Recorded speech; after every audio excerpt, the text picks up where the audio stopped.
Check. Here we go. Yeah.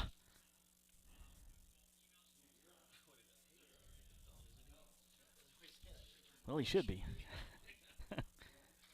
All right, here we go. 10, 9, 8, 7, 6, 5, 4, 3, 2, 1, 0. Blast off. It's time for Hastings Sodbuster Baseball. 3 balls, 2 strikes, 2 outs. Runner will be going. This is the payoff pitch. Let's see if Shea can get out of the inning here. The kick and deliver. Swung on it, missed it, got him. 12 strikeouts for Shea Shanneman. That one hit to left field. Making the left fielder go back. Keep going back, and that thing is going to be gone. It's out of here. Holy moly, Cole Evans. 370 feet. Cole Evans got a hold of that thing. Wow. That one hit to short. Cervantes is second, back to first, and they get him. Nicely turned double play there, the old 6-4-3, and there's 2 down. Third double play tonight turned by the Busters. Sodbuster Baseball is on the air. All right, good evening, everybody. Josh Salmon, high top, press box number 3 at Duncan Field here on your Tuesday. Appreciate you tuning in as we get set for game number 2 with the Casper Horse Heads. Horse Heads won yesterday 7-1 on an outstanding pitching performance from Jacob Small. So Busters look to battle back. Take one, they'll see the Horseheads again this weekend. Remember, tomorrow the series shifts to, it'll be Duncan Field and then taking on Sioux Falls and then shifting to Grand Island on Thursday for a very special game at Ryder Park. Now, that's look it up in Grand Island. It's a famous baseball field. It's been there for a long time by Tornado Hill. If you know where Tornado Hill is, look it up off West North Front Street. It's kind of the address there. Anyways, $8 to get into that one. You can get tickets at the game, and no alcohol will be served. All right, no liquor license there. So bring out the family. Should be a good time, and I'm betting there's going to be a couple home runs in that park because it's a lot smaller than Duncan. It's not tiny, but it's a lot smaller. So should be a good time for everybody. Right now in Hastings, we are sitting at 82 degrees. Wind speeds at about 9 miles per hour out of the northeast, and it's a nice night for baseball. A little humid, a little warmer down the field, obviously, than where I'm standing right now in the press box, but it's ready. Guys are ready to go. They got their green jerseys on. Some of them are still stretching, playing a little bit of long toss, and should be set for a great night of baseball. Taking a look at the rankings coming into tonight, the standings for second half. Hastings is 4-8. They have a 1-game losing streak. They are 3-7 in their last 10 games. They are 4.5 games back in the second half. And Casper Horse Heads, who are in the Lewis division, different division, they're 4-6 with a 2 games back, 1-game winning streak, and 4-6 obviously in the last 10 games. So that's where they stand. Overall standings, though, Hastings is tied with Pierre. Pierre losing yesterday 1-0 to Fremont at home. They're both 18 games back, but Hastings' record is 12-30, and Pierre is 11-29. Over in the Lewis division, Casper Horseheads are last. They are 12-28 with they're 15 games back, and they have a .300 winning percentage. So with the Sodbusters and Trappers both losing yesterday, they stay tied for 5th place in the Clark divisions. We'll keep an eye on that game tonight. Again, it is Fremont at Pierre, at Sioux Falls. That's right. And Fremont won. I couldn't believe Fremont won against Sioux Falls 1-0. I mean, first of all, holding Fremont to 1 run is a big chore, and holding Sioux Falls to no runs is a big chore because they're playing really good. We'll see them back here tomorrow, actually, and then on Thursday. And then Casper Horseheads come back Friday, Saturday, and Sunday. And then we won't see Casper again the rest of the season. So interesting. If you look at these two teams, they didn't play last year against each other because Casper opted out of the COVID season, which a lot of teams did. And then back in 2019, they were in the same division. They were in the Lewis division. But you'll clear back to 2018, the inception of the league, and these two teams have played 22 times. Busters lead the series 12-10, including last night's win with Casper winning last night. They made 12-10. So interesting there. I had to do a little exhaustive research, as Denny Matthews says, and dig that up and do some counting. And anything past 10, I have to take my shoes off, so that's always interesting. Coming back, we'll talk to Chandler Wagner. Had a chance to visit with him after yesterday's game, and also had a chance to visit with one of the pitchers from yesterday's game. We'll get to that here in a little bit as well. Ryan Melvin joined me after the game. This is the pregame show here for Sodbuster Baseball. Coming right back. Nebraska Land Distributing is a proud sponsor of the Hastings Sodbusters. When you come to the ballpark, get a refreshing Coors Light courtesy of Nebraska Land Distributing. Nebraska Land Distributing also features Line & Kugels, the ultimate summer drink, cold and refreshing, and sold at Duncan Field. Another Nebraska Land Distributing option when you come to the ballpark is light beer from Miller. Everything you've always wanted in a beer and less. Nebraska Land Distributing, proud sponsor of the Beer Batter at all Hastings Sodbuster home games. Adams County Visitors Bureau is the perfect place to start your Hastings experience, a place where you'll meet artists, shopkeepers, and storytellers while you stroll through downtown shops, beautiful parks, and historic housing districts. Whether you're a traveler, meeting planner, or a new resident, the Adams County Visitors Bureau is excited to help you find what you're looking for, from places to eat, things to do and see, to places to stay. Ask the Adams County Visitors Bureau. Get details at visithastingsnebraska.com. Experience Hastings with the Adams County Visitors Bureau. It's hot. Can we get some popsicles? A lot of popsicles. Okay, sure. Let's go to Sam's Club. We can get some popsicles there. Plus, check out the pools on sale. Didn't Dad want to barbecue tonight? With all those popsicles, we should get some paper towels, too.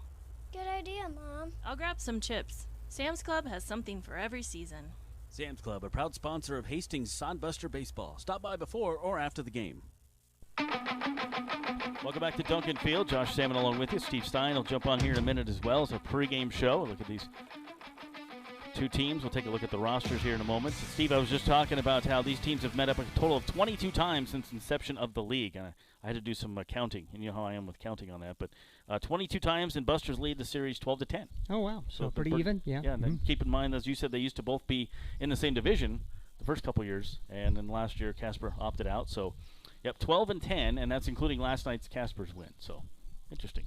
Looking at the schedule, these guys will be back again this weekend, Friday, Saturday, Sunday here at Duncan Field. Tomorrow, Sioux Falls comes into town, and boy, they've really been playing some good baseball. That expansion team is very good. And great game last night that Fremont survived. And I'll tell you, you look at both divisions, one game separates the top three teams in each division here in the second half standings. So a lot of fun. Again, Fremont winning yesterday 1-0. Don't see too many 1-0 games in the Expedition League. Yeah, in the second half, Sioux Falls and Fremont are both tied for first place at 8-3 record. And 7-3 in their last, obviously, 10 games. That's a cool one. Western Nebraska Pioneers is 6-3, only 1 game back. Spearfish 7-4, 1 game back. Hastings is 4.5 games back, and Pierre Trapper 6 games back. So the second half is still anybody's ball game. I mean, and Busters can still come back, and they're only a few games out. That's not a bad deal. And you got to make some hay against teams that are in your own league, if you will. Casper has struggled against their competition. Sodbusters struggled. You think that now is a time to get a little streak going. Might as well, definitely. Looking at the other division here, the Lewis division, where Casper is in, and Source Valley here in the second half is moved down a little ways. They moved up. They're second half. They're playing pretty well. They are at let's see, where am I at? Okay, Badland Big Sticks. I'm sorry, Badland Big Sticks are leading 6-4 in the second half. Mining City Tommyknockers are a half game back at 6-5. Another expansion team having a good year. Source Valley Saber Dogs, we didn't see here too long ago. Again, half game back. They're 6-5. Casper Horse Heads here tonight are 2 games back. Candy County Spuds expansion team 2-5, and Wheat City Whiskey Jacks only 3 games back. So that division as well up for grabs for anybody. Overall in the Lewis division, Source Valley leading 4 games up on Badlands. Then it's Mining City Tommyknockers, Wheat City, Whiskey Jacks, Canyon County Spuds, and the Casper Horse Heads are 15 games back. Overall in the Clark division, it's Western Nebraska Pioneers, then the Spearfish Sasquatch. Fremont is in third, 2 games back. Sioux Falls Sunfish is 8 games back, and Hastings and Pierre both 18 games back. Yesterday's game, 7-1, just a good pitching performance all around for Jacob Small. He went 8 innings, gave up 6 hits, 1 run. It was earned, a walk, 8 strikeouts. And, boy, he just had really good stuff yesterday for Casper. Yep, he lowered his season ERA almost a point yesterday, and the team ERA for Casper, which was the worst in the league, went down quite a bit too. As good pitching performance for them, for the Sodbusters. They hope that now they'll have a real starting pitcher tonight, which will be a positive for them, and hopefully they can get the bats going. Yeah, Jacob Shaga took the loss yesterday. He started off really good. First 2 innings, he had some great stuff mixing up. His breaking ball was unbelievable, but things kind of fell apart for him. He went 3 in the third, allowed 5 hits, 5 runs, 4 of those earned, 3 walks, 4 strikeouts, and then we brought in Dubray, and Dubray gave up no runs. Ryan Melvin gave up no runs. Manny Herrera gave up 1 run, and Jake Schroeder gave up 1 run as well. But the bullpen was pretty solid. Had a chance to visit with Coach Wagner after last night's loss. Here is that interview. Joined by manager Chandler Wagner, 7-1 loss. I mean, the guy just Small just came out and pitched a clinic today against Hastings. Yeah, he was probably the best starting pitcher I think we've seen all summer. 3-pitch mix for a strike, and talked to our guys after the game. To get to those guys, you got to get on them fast, and once they get in a groove like that, it's tough to get them out of the game. So pitch count was down early. You just got to hit our way to get them out of the game, and we didn't do that tonight. Good to see Solis with a couple hits in the game. Nice to get some things going there in the bottom of the order. Yeah, he's been swinging it well for us, and obviously been playing good defense. So I think he's been good for us. It's the question on everybody's mind. Justin McGuigan tweaked his ankle there, running the bag. We watched the replay, and he hit it wrong with his left ankle. How's he doing? I think he's doing all right. I don't really know what they ended up figuring out, but it seems like he might have been dislocated or probably a high ankle sprain or something like that. So he'll probably be out for a little bit, but I don't know. He's a gamer. He's telling me how hard he hit that ball by the time he was sitting on the ground, still telling me how hard he hit it. So, yeah, hopefully we get him back soon. Very good. Coming back tomorrow against Casper. Obviously, you guys would like to win this one, snap the 2-game winning streak. But you come back tomorrow. It's another day. You get another chance against these guys today, and then 3 more this weekend. And then a very tough Sioux Falls coming in for Wednesday and Thursday. Yeah, and I think we'll be in a better situation pitching-wise tomorrow. Obviously, Shaw competed for us and kept us in the game. But he hasn't started a game maybe since the first week of the season, since before I was here. So he competed for us and kept us in the game, like I said. And then tomorrow we'll have a Horton on the mound, and he usually gives us some good innings. So I think we'll be in a better position pitching-wise. I think the bullpen wasn't too bad tonight. DeBray came in. He didn't do bad. You had Ryan Melvin, who pitched great. It's probably the best I've seen him pitch all year. Manny Herrera and then Jacob Schroeder at the end. So, I mean, they gave a couple runs, but that's a pretty good bullpen outing. Yeah, it was. Happy for Melvin. He's had a couple good outings the last a couple times we put him out there, and starting to build upon it. So it's been fun to watch for him. All right, Casper Horse Heads win 7-1 tonight. They'll be back tomorrow. Josh Salmon and Chandler Wagner. Coming back, I'll have a chance to I had a chance to talk with Ryan Melvin about his performance and about playing at his old stadium, Ryder Field, Ryder Park, coming up on Thursday. The Busters will play there. We'll be back. This is the pregame show, Sodbuster Baseball.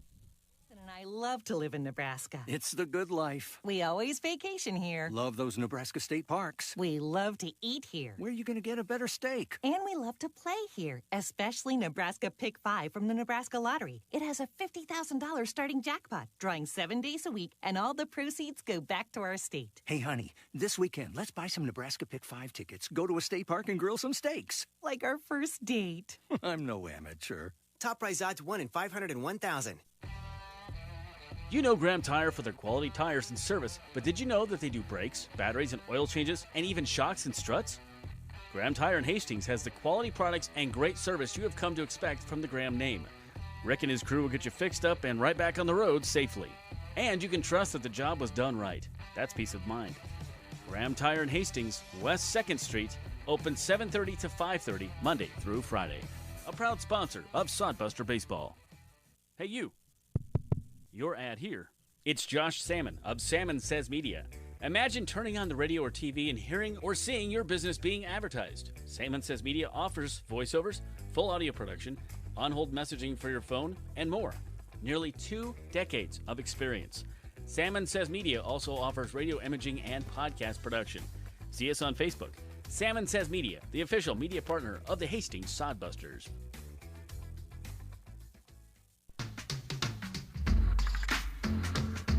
Welcome back to the pregame show. Josh Salmon, Steve Stein, Nate Miller on your broadcast tonight. It's Casper Horse Heads back in town here, and they're wearing a little bit different uniforms. They're wearing their bright orange, a lot like Fremont's orange. The bright orange socks and the gray pants, better than their uniforms yesterday. Looked like the Detroit Tigers road uniforms yesterday, and they were not attractive uniforms. I'm going to tell you that right now. Had a chance to visit with Ryan Melvin after yesterday's game. He did a great performance. Ryan, very nice, very soft-spoken guy. Every time you talk to him, he's just happy to be playing some baseball. He went 2 1/3, gave up 1 hit, no runs, and had a really good bullpen outing here for the Sodbusters. Here's that interview with Ryan Melvin. 1/3 innings pitched. You gave up the one hit. Did you feel good tonight? Yeah, I felt good. It's finally good to be getting back in form and feeling good again. Had the breaking ball working. All your stuff seemed to be falling. Yep. Was able to mix pitches and get guys to make weak contact. Okay, obviously nobody likes to see the injury there to Justin McGuigan, but he's Superman. He'll be back. Yep. He should be back. I was worried for a bit. It looked like a lot what McGregor did to his foot, but when they took his shoe off, it was a good sign, and now he looks like he's doing good. So Thursday, guys playing at Ryder Park. A lot of experience for you there at Ryder Park. That'd be kind of a fun adventure for you, and fun memory. Yeah. I'll be asking to pitch that day. We'll see if it happens. We were talking about that on the air. Hopefully you get a chance to do that. You played, obviously, tell everybody went to high school. You went to Northwest, is that right? Yeah, I went to Northwest High School and played for Gish baseball, and then played Legion there as well. So a lot of experience there at Ryder Park. That'll be a fun atmosphere. Yeah, it should be fun. Hopefully they get a good crowd, and a lot of the Grand Island people will come out to that for a little game there. Bullpen did a good job on the road. Looks like Bullpen did a good job tonight. You think maybe guys are turning the corner a little bit? Yeah, we're definitely starting to figure stuff out. It's nice we got a couple more arms, so we don't have to pitch when we're tired as much. So that's a big help for us. Yeah, like JT Cafferty with his Sunday night performance, that's a big help. 6 innings with almost no runs. Yeah, having our starters go well is definitely big, especially when we're in. It's like 13 games or something like that in a row, and we had a doubleheader in there. So any good pitching performance helps us out in the long run. 7-game homestand, is that more comfortable for you just to kind of get back in the settle of home field advantage? It'll definitely be nice not being on and off the bus all the time, but the All-Star break will be a nice little break for us. All right, thanks, Ryan. The always very friendly Ryan Melvin, and he's a little bit soft-spoken as well, but always interview, and I appreciate him visiting with me because he was talking to family last night, and I just happened to turn around and be like, hey, you want to talk? And he goes, okay. So throw him on the spot there, but that would be cool if he would get to play. You look at, Carson Cahoy also played baseball in Grand Island and played for Grand Island Senior High Baseball, and very familiar with Ryder Park on Thursday, so he's hoping to play there. Ryan Melvin would like to play there. Obviously, Rand Sanders coming back from injury probably won't be able to play Thursday night. He played there. So those guys used to it, but you look at guys like JT Cafferty and Leif Holteen, who from Hastings, but they played Grand Island several times over the years, so I'm sure they're familiar with Ryder Park as well, and Jacob Shaw and Schroeder as well. So those guys all from Hastings that, are used to that field. So it'll be fun. It'll be a fun atmosphere there at Ryder Park. If you've never been to Ryder, it's a nice field. The stands are obviously not quite as nice as they are here at Duncan, but a lot of shade areas, and there will be concessions, but there will be no beer. $8 to get in is all, so bring out the entire family, have some fun, enjoy some college baseball on a Legion baseball field. We'll take a break, come back, look at the starting lineups. We're a little ways away from first pitch. First pitch scheduled for 6:35 between Casper Horse Heads and your Hastings Sodbusters. So we'll get to that here, and lineups on the way. This is Sodbuster Baseball. 5 Points Bank of Hastings, safe, strong, and growing. Back in September of 2000, we opened for business at 4th and St. Joe with a staff of 5. Now we have 3 banking locations, over 45 employees, and have grown to become the largest locally owned bank in Hastings. Since our opening, we've listened to you and responded by providing high-quality customer service, new banking technology, and provided support to many community organizations. We appreciate your support and look forward to continuing as the better bank in Hastings. Time out. Smith, we only need one more out. Do you think you have enough energy? I'm exhausted and it's hot out here. I'm thinking about enjoying that nice, cool air conditioning I have at home. Oh yeah, you've talked about Rudd's Heating and AC, the #1 source for residential and commercial HVAC services in Nebraska for over 45 years. Yeah, now. I have enough for one more batter, Coach. Smith, go finish this thing so we can all go home and cool off. Visit RuttsHeatingandAir.com. Have you heard the latest in Sodbusters news? Hey, this is Josh Salmon, voice of Hastings Sodbusters Baseball, inviting you to check out the Sodcast, the official Sodbusters podcast. Each episode gets you up to date on team info, the latest news, player and coaches interviews, and more. Join Brian Frew and myself for the Sodcast all through the baseball season. The Sodcast is available for listening on Spotify for free. Hastings Sodbusters Baseball Insides Inside Duncan Field with me, Josh Salmon, and co-owner Brian Frew. The Sodcast. Listen today.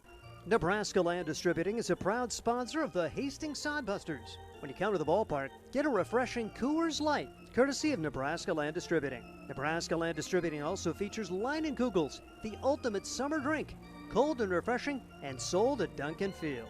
Another Nebraska land distributing option when you come to the ballpark is light beer from Miller. Everything you've always wanted in a beer and less. Nebraska Land Distributing, proud sponsor of the Beer Batter at all Hastings Sodbuster home games. Welcome back to Duncan Field. Josh Salmon with you from Duncan as we get set for some baseball. A little ways away from first pitch. Let's take a look at the Casper Horse Heads lineup. For manager Scott Stover, the original first manager Sodbusters ever had. He did the first half of the first season back in 2018. This is the lineup he sends out tonight. Kyler Halverson again leading off in center field. He is batting first. Eric Arado, one of the all-stars on this team, he is batting second at second base. We didn't see him last night. Christian Lopez, a very good third baseman and even better hitter. He is batting third at third base. J.J. Gerandin is the DH tonight. He is batting fourth. Preston Joy, the shortstop, also very good. Defensively, he is batting fifth. Joe Schmidt over at first base tonight getting the start, batting sixth. Harris Beckley is in left field, batting seventh. Landon Boyd is behind the plate, batting eighth. And Brandon Herder again in right field tonight with Will Clare on the hill. So it's Halverson, Arado, Lopez, Gerandin, Joy, Schmidt, Beckley, Boyd, and Herder. And you look for the Hastings Sodbusters. Logan Johnstone will be leading things off. He is in center field. Cole Dawson batting second, playing second. Trevor Matson batting third. Had the big double last night. See what he can get going tonight. He is at first base. JT Cafferty back behind the dish. Long time no see for him back there. He is starting at catcher, batting cleanup tonight. James Shimashita is your DH, batting fifth. Luke Solis is your shortstop, batting sixth. Ian Riley is batting seventh at third base. Good defense for him. Cameron McClure is in right field tonight, switching from left last night. And batting eighth and batting ninth is Jackson Rocha in left field with Will Horton on the hill. So it's Johnstone, Dawson, Matson, Cafferty, Shimashita, Solis, Riley, McClure, Rocha, and Will Horton on the hill. We'll take a quick break and come right back. This is Sodbuster Baseball. Nebraska Land Distributing is a proud sponsor of the Hastings Sodbusters. When you come to the ballpark, get a refreshing Coors Light, courtesy of Nebraska Land Distributing. Nebraska Land Distributing also features Leinenkugels, the ultimate summer drink, cold and refreshing, and sold at Duncan Field. Another Nebraska Land Distributing option when you come to the ballpark is light beer from Miller. Everything you've always wanted in a beer and less. Nebraska Land Distributing, proud sponsor of the Beer Batter at all Hastings Sodbuster home games. Adams County Visitors Bureau is the perfect place to start your Hastings experience, a place where you'll meet artists, shopkeepers, and storytellers while you stroll through downtown shops, beautiful parks, and historic housing districts. Whether you're a traveler, meeting planner, or a new resident, the Adams County Visitors Bureau is excited to help you find what you're looking for, from places to eat, things to do and see, to places to stay. Ask the Adams County Visitors Bureau. Get details at visithastingsnebraska.com. Experience Hastings with the Adams County Visitors Bureau. It's hot. Can we get some popsicles? A lot of popsicles. Okay, sure. Let's go to Sam's Club. We can get some popsicles there. Plus, check out the pools on sale. Didn't Dad want to barbecue tonight? With all those popsicles, we should get some paper towels, too. Good idea, Mom. I'll grab some chips. Sam's Club has something for every season. Sam's Club, a proud sponsor of Hastings Sodbuster Baseball. Stop by before or after the game.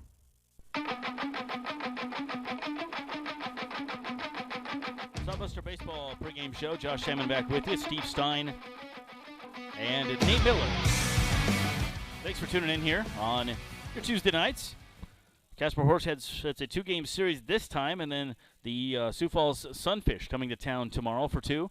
Actually coming here for one, and to Grand Island Thursday night at Ryder Park. That one's 6:35, regular start, $8 to get in. No alcohol will be served. Bring out the entire family, should be good. Tickets available at the door only on that one. Should be a good time. And then Casper coming back here once again to Duncan Field Friday, Saturday, and Sunday, 6:35 on all of those games. Saturday night, Steve Stein will carry you through the game by himself. I have a wedding I have to DJ, and so Steve and Nate will take you through Saturday, and I'll be back for the Sunday game. But tonight you have me and Steve and Nate, and we're ready to go. Buster's wearing their green jerseys. A little ways away from first pitch, about 10 minutes away here. Chance for you to get on out to the ballpark if you haven't already. Taking a look at some of the scores from yesterday in the Expedition League, and there was some high-scoring games, and there was some surprisingly low-scoring games. Start with the low-scoring game, the one we're keeping an eye on, because Casper will travel to Fremont for the next 2 days. Fremont won 1-0 against Sioux Falls, who's coming here tomorrow. Got all that? So 1-0 Fremont won at Sioux Falls yesterday. We'll keep an eye on that game tonight as well. And Badland Big Sticks won at home 9-4 over Wheat City Whiskey Jacks. Mining City Tommyknockers lost 15-10 at home to the Spearfish Sasquatch. Canyon County Spuds upset the Western Nebraska Pioneers 11-7 at Wolffield in Canyon County in Idaho. And the Source Valley Saberdogs won 12-6 at home over the Pier Trappers, which is good news for the Busters because Hastings lost yesterday as well, and so they didn't gain any ground on Hastings. Pier didn't, but we didn't lose any ground either, did the Sod Busters. And, of course, Casper Horse Heads won here 7-1. Hoping for a better outcome today from the different pitcher. We look at the pitcher tonight starting for Casper Horse Heads, and it's his name is Will Clare. And Clare is will be his 5th start of the season, his 8th appearance. He's gone 25 1/3 innings. His record is 0-2. He's batting average against him is .310. His ERA is 7.10. He has struck out 19 batters in those 25 innings pitched. He's given up 20 earned runs. So statistically, you look at this guy, and it should be somebody that, hey, maybe we can get some hits off this guy. We thought that yesterday with Small as well, but boy, Small put on a clinic yesterday and pitched a wonderful game for Casper. And again, our guys didn't do bad. Jacob Shaw started, not a typical role for him. That was the first time he started the game all season. Did really good the first 2 innings, even not so bad in the third. And things started falling apart for him in the fourth. They had to bring in some other guys, and so hopefully you get a good outing from Will Horton tonight and get you some distance and save some arms because there's a lot of baseball coming up yet this week for Hastings and would like to not exhaust your bullpen. Good to see J.T. Cafferty back behind the dish. He's caught so many games here in his high school career and his Sodbuster career starting last year and this year, and he's actually converting in college to an infielder, and he's going to be first base and right field. He's going to Arkansas Tech. He's going to go play for Cole Dawson's dad. He'll be a roomie with Omar Jackson. That'll be cool for him, but he's back catching tonight because we're catcher down as Justin McGuigan stepped on the bag yesterday, tweaked his ankle pretty badly, so he's out for a while and needed another catcher. We have Nick Carlson back there, and JT would be the backup now. So Carlson came in for McGuigan last night, and JT getting started behind the dish tonight. Just it's the way it's going to be for there. So Will Horton hoping to have a great performance for Hastings. Will last time out pitched against the Moo on July 8th, took the loss on that one, gave up 6 runs. Gave up 7 runs, 6 of those earned in 5 2/3 inning pitched on July 8th. And Busters lost that game 9-7. Before that, July 1st, he pitched a pretty good game. 5 innings pitched, gave up 6 hits, 1 earned run. As we get set for some lineups being exchanged down there, Chandler Wagner. Coach Luke Bay is back tonight. He was gone for a draft celebration party yesterday. Back, I saw him. He pulled in the parking lot about the same time we did here tonight. So good to see Luke back, and probably hear from Scott Galusha at some point down here. JT with the glasses on tonight, getting chest bumped by Trevor Matson down there on the dugout. The guy's having a good time.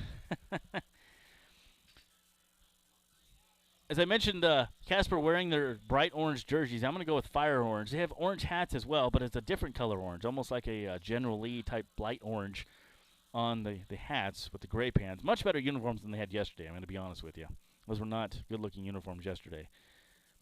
But that's what they're going with. Busters with the green and the white jerseys, white pinstripe pants, the green socks with the yellow stripes on them, and the Oakland A-looking hats with the bees on the front. Plenty of chance for you to get your Sodbuster merchandise when you come on out to Duncan Field. I'm wearing one of the hats right now. They got some great hat selections, some shirts, some sweatshirts, and that kind of thing. So check it out when you come to the ballpark, and you never know. All right, great merchandise out there for the Sodbusters. Come on out Friday or Thursday for the Ryder Park game. That's going to be a really cool experience. I've done games at Ryder Park in my professional career. I've broadcasted games or Legion games, but it'll be cool to do a college baseball game on a Legion baseball field. I can almost guarantee at least 1 home run. All right, how about that? From somebody. Hopefully it's somebody in green. That's we'll say that way. But Ryder Park is a nice park. I've shot a lot of pictures there. I've announced games there. I've covered games there for many years. So you guys will have a good time if you come on out to that one. Bring the kids out. It's a very close atmosphere. But to the players, and you'll feel like you're on the field. And you'll probably get to meet the players after the game as well, of course, because that's what they do here. So we'll take one more break and come back. Starting pitching coming up, we'll have your national anthem as well. Stick around. This is Sodbuster Baseball, sitting at 82 degrees right now at Duncan Field, and we are ready for some baseball just momentarily. For the best in promotional videos, custom designs, photography, websites, and more, it's Provident Promotions. You've got the business. Now make it stand out with Provident Promotions. Provident Promotions can help you design your logo, website, custom make your promotional video, and shoot just the right photo for your company or business needs to be seen everywhere. And they even offer email marketing services and social media management. Let them help you from start to finish. 111 North Burlington Avenue, Suite 110 in Hastings, a proud sponsor of Sodbuster Baseball. My husband and I love to live in Nebraska. It's the good life. We always vacation here. Love those Nebraska state parks. We love to eat here. Where are you going to get a better steak? And we love to play here, especially Nebraska Pick 5 from the Nebraska Lottery. It has a $50,000 starting jackpot, drawing 7 days a week, and all the proceeds go back to our state. Hey, honey, this weekend, let's buy some Nebraska Pick 5 tickets, go to a state park and grill some...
Okay.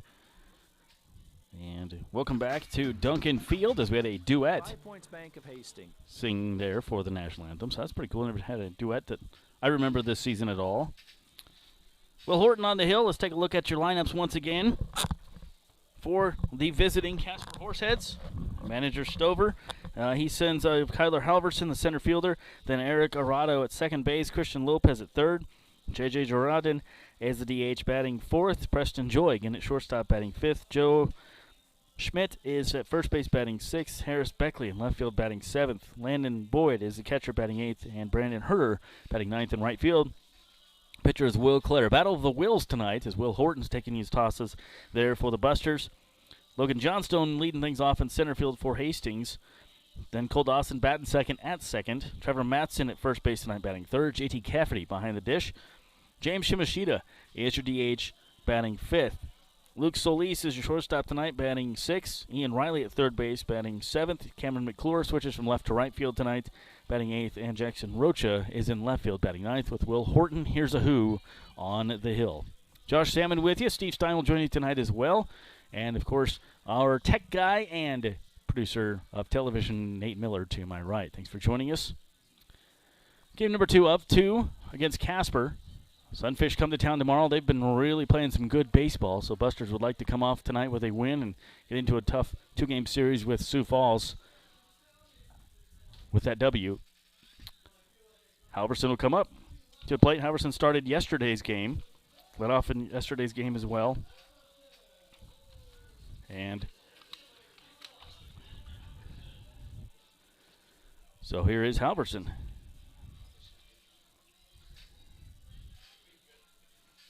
Halverson, the center fielder.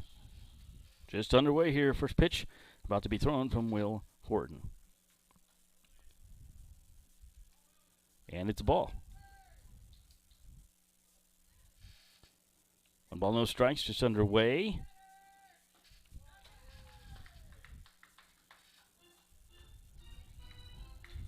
Ball and a strike here to Halverson, the center fielder.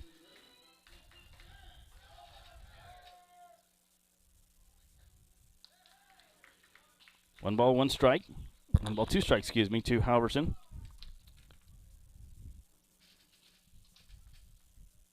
Will Horton shakes off the sign from J.T. Cafferty. The lefty comes set against the right-handed hitting Halverson, and down he goes. Strikes out the first batter, and we're underway here with the first strikeout. So that'll bring up the Eric Arado, who's one of the 4 All-Stars for Casper Horse Heads. Didn't play in yesterday's game.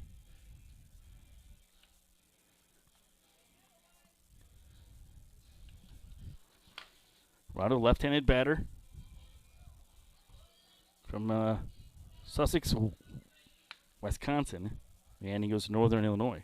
The freshman there, 6 foot, 175. First pitch swinging right to second base. Cole Dawson catches the line drive, and there's 2 down. That's the way you like to do it. Dawson switching from shortstop to second base tonight. Good hands out there as Solis goes from second to short. Cole can play pretty much anywhere.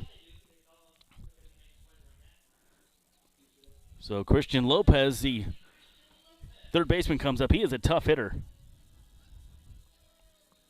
Lopez, a very good hitter. One of the best averages on this team and one of the best in the league. That one popped up to right field. First pitch. Who's going to get it? Dawson is out, and right fielder calls him off. Cameron McClure makes the catch, and it's a 1-2-3 inning, the kind you like. Here from Duncan Field, no score at the end of a half inning. Sodbuster baseball at Duncan Field, and let's go to the ads. We'll be right back. Buster's coming up bottom of the first. Start your Hastings experience, a place where you'll meet artists, shopkeepers, and storytellers while you stroll through downtown shops, beautiful parks, and historic housing districts. Whether you're a traveler, meeting planner, or a new resident, the Adams County Visitors Bureau is excited to help you find what you're looking for, from places to eat, things to do and see, to places to stay.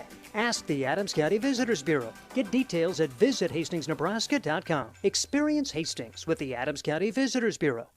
Nebraska Land Distributing is a proud sponsor of the Hastings Sodbusters. When you come to the ballpark, get a refreshing Coors Light, courtesy of Nebraska Land Distributing. Nebraska Land Distributing also features Leinenkugels, the ultimate summer drink, cold and refreshing, and sold at Duncan Field. Another Nebraska Land Distributing option when you come to the ballpark is light beer from Miller. Everything you've always wanted in a beer and less. Nebraska Land Distributing, proud sponsor of the Beer Batter at all Hastings Sodbuster home games. Well, good 1-2-3 inning there from Will Horton for the Sodbuster pitcher. Josh Salmon back with you. Nate Miller to my right. Steve Stein will be in here tonight as well as Busters come up here in the bottom of the first with no score as Horton goes right through the Horsehead batters. Look at their pitcher, Will Clare, right-hander. Will, not a very tall guy out there, but that doesn't matter, right? Does it? No, I don't think so. Will Clare getting the start tonight, and he is, it says 6 foot. He doesn't look that tall. 180 from Casper, Wyoming, one of the local kids there for him. He goes to Mount Hood Junior College. He's a freshman there, and he is a right-hander. Last time he pitched was July 10th against the Tommyknockers. Didn't get a decision in that one. Looks like he's been used mostly out of the bullpen. Only 2 decisions this season. He only went 1 inning in that Tommyknockers game. Gave up 4 earned runs on 3 hits. Walked 2 batters and struck out 1 and 8 batters faced. June 30th, he went against the Badland Big Sticks. Went 5 innings on that one. 4 runs, 3 of them earned, 8 hits. Only struck out 2 batters. He is 0-2 with a 7.10 ERA in 8 games. This is his 5th start. 25 and a third innings pitched, 19 strikeouts, 18 walks, 35 hits. Stepping in for the Sodbusters is Logan Johnstone, the center fielder. Pitch on the way, and that one hit the left field. Johnstone. It's a single to lead things off for the Busters. That's a good start here in the first inning. No score. It's a very good start. I like it a lot. Yesterday's game, Casper won 7-1, and it was just a great pitching performance all around there for Jacob Small, their starter. So Johnstone leads off. First pitch he sees and hits a single. He was 1 of 4 yesterday. His hit coming a little bit later in the game. Cole Dawson steps in. He was 1 of 4 yesterday as well. Righty versus righty. Cole Dawson currently batting .317. First pitch in there, strike from Will Clare. Dawson, then Trevor Matson to follow. Logan Johnstone over at first. He's only stolen one base this year. He's not been caught stealing. Decent lead being held on at first by Schmidt. And then inside, it's a ball and a strike here to the second baseman, Cole Dawson. I'd like to get a couple guys on for Trevor Matson. Good RBI guy standing on deck circle. Claire checks his runner. Johnstone not going. Pitch. Very generous strike on the outside part of the plate. Ball and 2 strikes. Umpires switched tonight, so the home plate number from last night's in the field, and the field ump is behind home. 1 ball, 2 strikes as Cole Dawson takes a couple practice swings, steps back in the box. Righty versus righty. No score, bottom 1. Runner on here for the Busters. They're only hitting the game right now. That's Logan Johnstone. Doesn't go. That one hit down the third base line. Backhanded by Lopez across to the diamond to first. To second, back over to first and not the double play. So that'll be the fielder's choice. And it's hard to get anything past Lopez at third base. That thing was hit on a line, but he scooped it up and threw it across. The fielder's choice for Cole Dawson. 1 down for the Busters. Trevor Matson comes up. Trevor with the big double late in yesterday's game. Batting .304. He'll be playing in Casper for the All-Star game next Monday. Pitch on the way, and strike. Inside part of the plate. So congratulations to Nate Miller, who told me that Pete Alonso was going to win the Home Run Derby last night. I was going with, first I wanted Salvi to, but if he didn't, then Mancini. But Mancini got second, so Alonso was just a horse. That one hits Matson. So our hit by pitch record is over. We had no hits by pitchers last night, and by either team. So Hastings hasn't hit anybody yet, but we're only in the first inning here. So 2 on here, and that brings up JT Cafferty. Trevor Matson has been hit quite a bit this season. That's his 9th time. He does still lead the team in that category. 2 on here, 1 out. On fouled back, just a little late on that one, was JT. JT back behind the dish. It's been a while since he's caught. He's converting and changing colleges. He's going to be a right fielder / first baseman for Arkansas Tech for Coach Dawson. His roommate would be Omar Jackson, which would be really cool. But we needed him to catch tonight, so he's behind the dish. JT will do what you ask him to. He can pitch. He's a very versatile athlete. Ball in front of the catcher. They throw it down to third. Did they get him?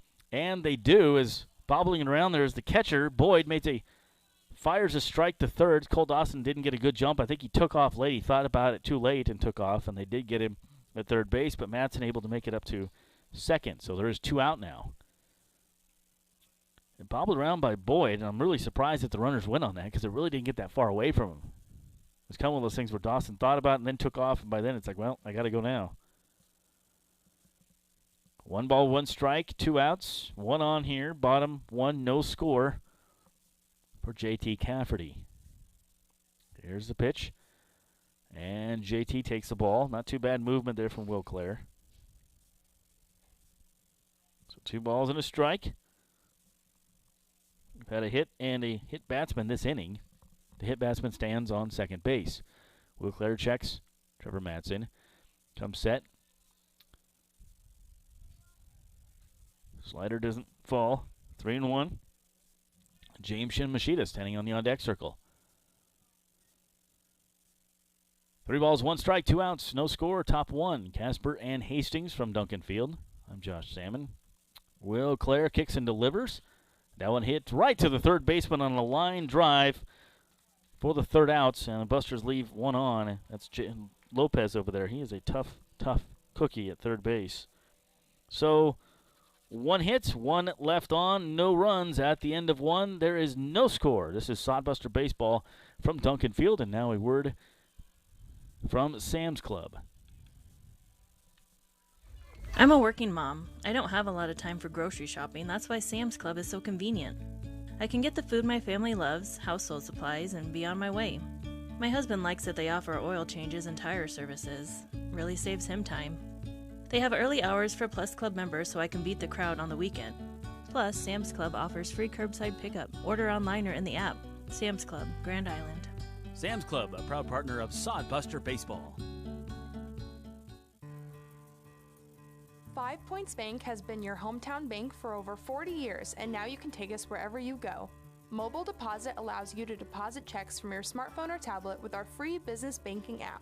And never pay for an ATM charge again with our MoneyPass app. It maps out ATMs near you that won't charge a fee because of its partnership with 5 Points Bank. We're here to serve you in person and online, and that's why we're the better bank.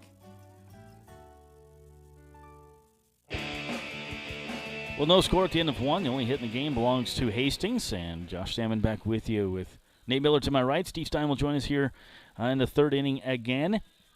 This inning for the Casper Horse Heads will be 4, 5, 6 hitters here. Gerardin, Joy, and Schmidt. Thanks for tuning in and joining us. Tomorrow, Sioux Falls Sunfish come to town. First time we've seen them here at Duncan Field this year. And, boy, they're having a really good season. First game here, second game in Grand Island at Ryder Park. I'm really stoked about that. That's a California word, by the way, stoked. Isn't it? I think so. So here comes J.J. Gerardin. Gerardin, the DH. Played in last night's game.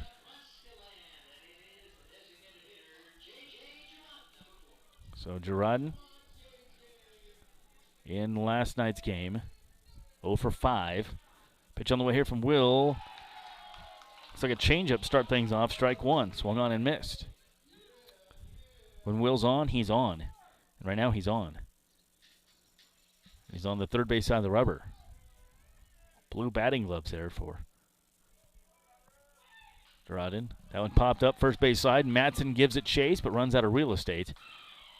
That goes clear by the concession stand. That 0-2 here to the beer batter at Duncan Field. Make sure you guys are always checking out our social media. Jack, one of the best, does a great job. He does the photos, the video, the social media stuff for us. He's down there right now taking some pictures. He's a good egg. Swung on and missed, got him. Nice changeup again. That thing was a beauty. Right back to the old change, and the second strikeout for Will Horton is J.J. Gerardin. One down here. Starting the second inning just like he started the first, striking off the first batter. And the fans go nuts because they get the discount on the brewski. Preston Joy comes up, a great shortstop. 1 of 3 yesterday with an RBI, 2 walks, strikeout, only batting .235 coming into this game.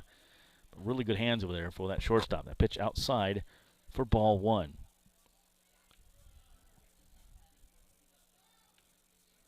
Joy from Roswell, Georgia. Will Horton's pitch.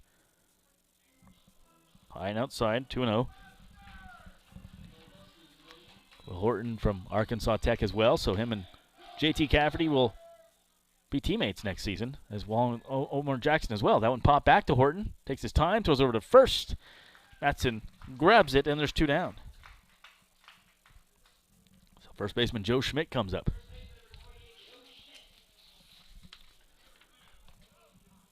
So Joe Schmidt goes to John A. Logan Community College. He's from Villa Ridge, Missouri. A big guy, 6'2", 230. Casper looks a lot like Fremont out there with those orange jerseys on. 1 ball, no strikes here as Will Horton's pitching like he's double parked. Ball and a strike on the slider. Will working very quickly. Why not if it works, right? That one outside a little bit. 2 balls and a strike. Casper looking for their first hit. Will Horton has other plans. No score here, top 2. 2 balls and a strike, 2 outs. That one a little fisted into right field. Cole Dawson able to make the catch. And nothing doing here for Casper in the second inning. So 1-2-3 inning once again for Will Horton and for the Sodbusters. They'll be back in the bottom of the second. Sodbuster baseball here in Duncan Field. And we'll have a word from Ruts Heating and Air Conditioning. If you air conditioner breaks, call on Ruts.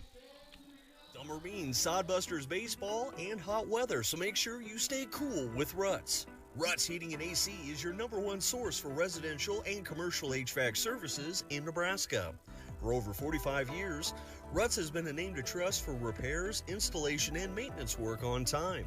Call Ruts Heating and Air Conditioning today to discuss your HVAC needs, free estimates, and the guarantee their work. Whenever your heating or AC needs, trust Ruts. Visit rutsheating.com. Nebraska has some of the most beautiful state parks in the country. And to celebrate their 100th anniversary, the Nebraska Lottery announces our Great Outdoors Getaway promotion. Through June 8, 2021, enter any non-winning $5 Nebraska State Park Centennial Scratch ticket for a chance to win a 2-night stay at a Nebraska State Park, $2,021 in cash, and Nebraska Lottery and Game and Parks merchandise. State parks as great as ours deserve a promotion as great as this. Top prize odds 1 in 80,000. Welcome back to Duncan Field. Always fun going on at Duncan Field. Jason Frew having some fun with the fans. He's the best in the biz, folks. He's actually having fun with Justin McGuigan's parents right now who are in the house. Justin's in the house, too, on crutches after hurting his ankle last night.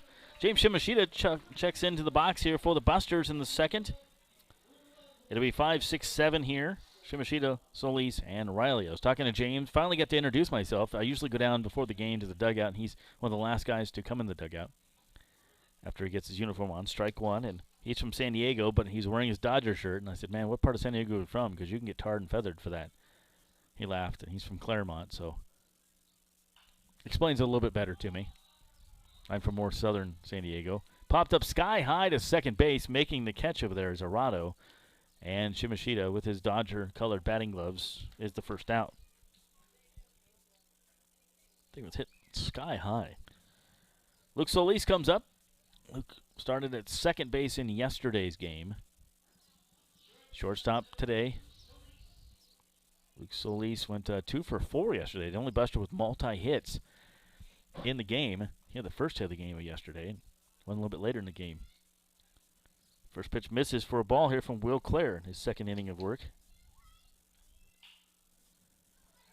That one, a foul ball down the third base line. It's about the only way you're going to get past Lopez. Right down that line. It's a good try.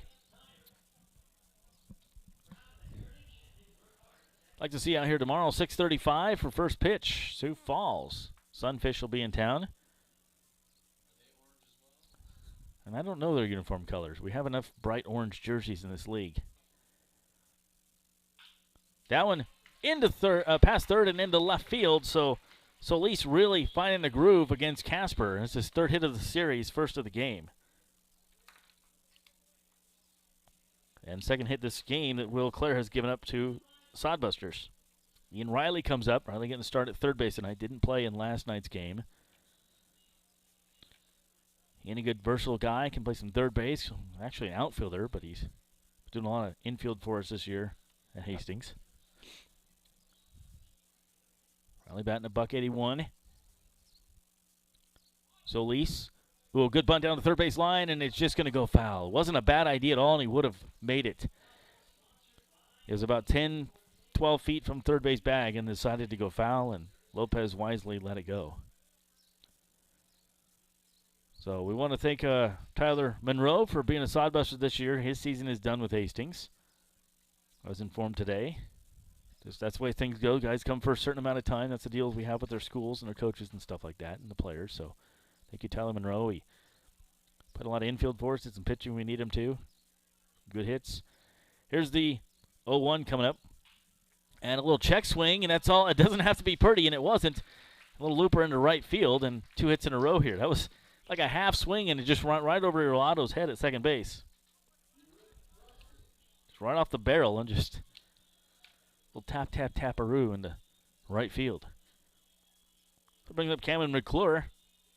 McClure back in the right field. I think he's a little more comfortable in right. He played some left yesterday. He'll play anywhere he needs to play to be in the lineup. 263 for him. Cameron in yesterday's game as well. Moved up a little bit in the roster today. 1 spot. He was 1 of 4. 2 on here for the Busters. 1-0 count to Cameron McClure. Take a look at some of the other scores tonight as well. Bottom of the second here, no score. 2 hits for the Busters. Should be 3 on the scoreboard. There's 2 out there. 2 this inning. Pitch coming up, and he steps off the rubber. So a hit last inning, hit by pitch. Busters leave 1 on. 2 hits this inning after the 1 out of Shimashita. 1 ball, no strike count here. Cameron McClure, Will Clare delivers that one right back up the middle and into center field. Coming all the way around to score is Solis. Busters lead at 1-0. Good RBI single there, right back up the middle. Nobody could get a hand on it. So Cameron McClure with the third hit of the inning, and the Busters score their first run. 1-0, guys in green.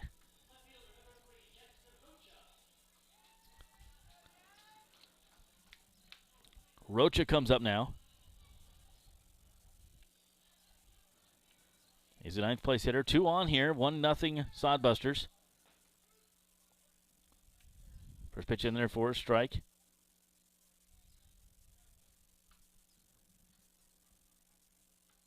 0-1 to Jackson Rocha. Rocha batting .038 on the season. Not a big offensive bat. He's very fast and has a cannon for an arm. He's in for pretty much defense today.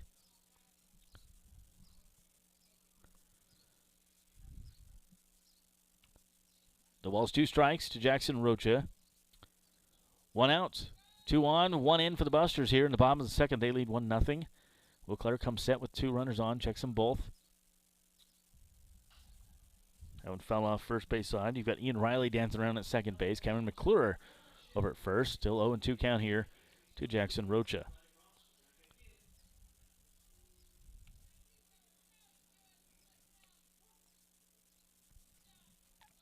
So does the 0-2 once again. Clare checks his runners. And the pitch. Unfouled straight back. Good job staying alive there by Jackson Rocha. Nice RBI there a moment ago from Luke Solis. For Solis, since joining the club late in the season, that's his 6th RBI.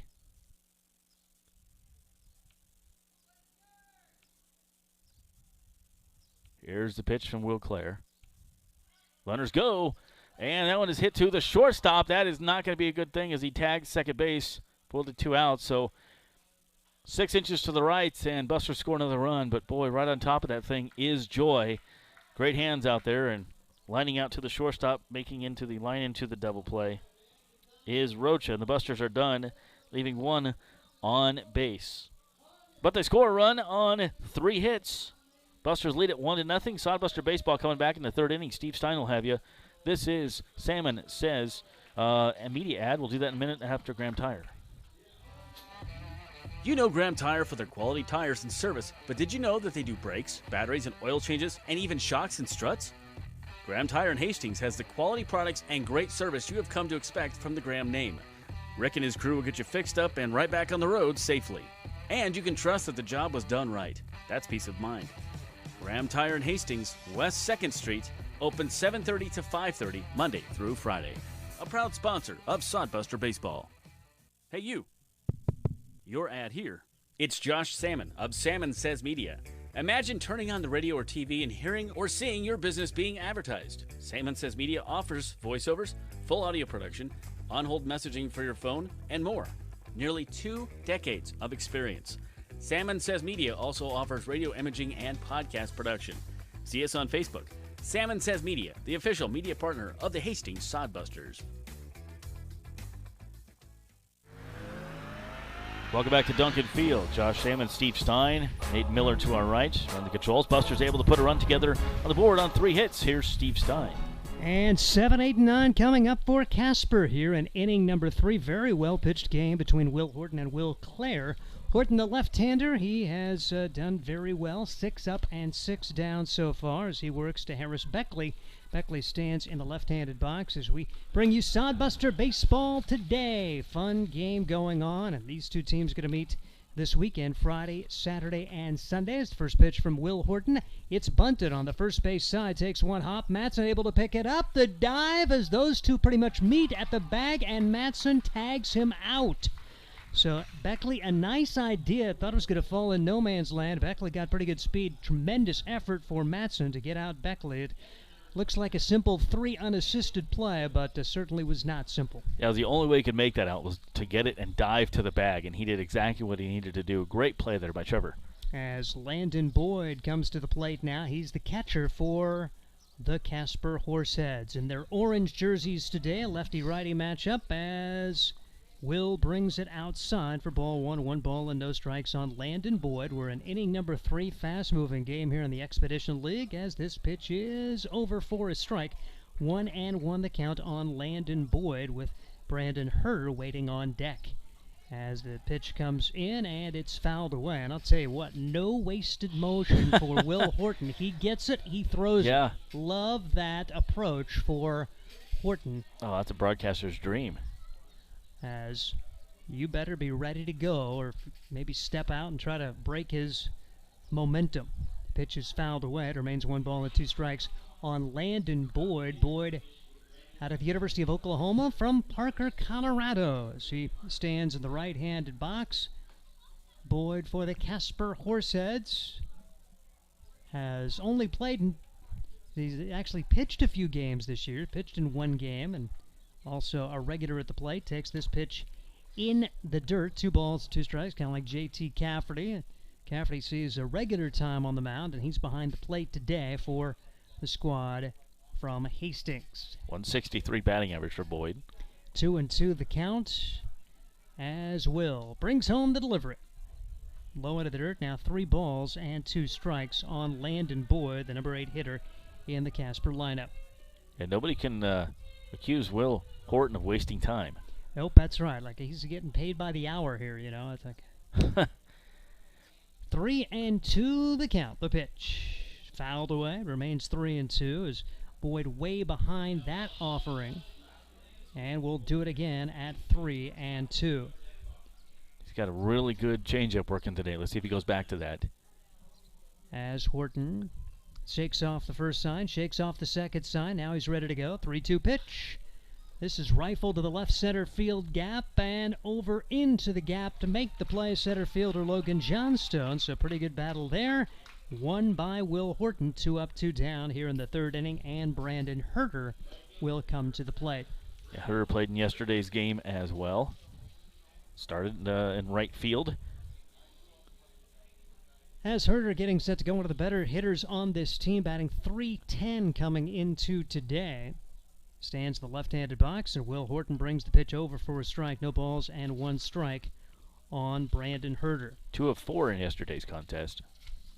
Will Horton trying to work his way through a perfect 3rd inning as well. The 0-1 delivery inside, and it hits him as Herter becomes the first base runner now for the Casper Horse Heads. Well, we were talking about no-hit batsmen yesterday in either team, and we have one of each team here today. So Kyler Halverson will step to the plate. He struck out his first time up, went 0 for 3 yesterday with a run scored. Casper won that game by a score of 7-1.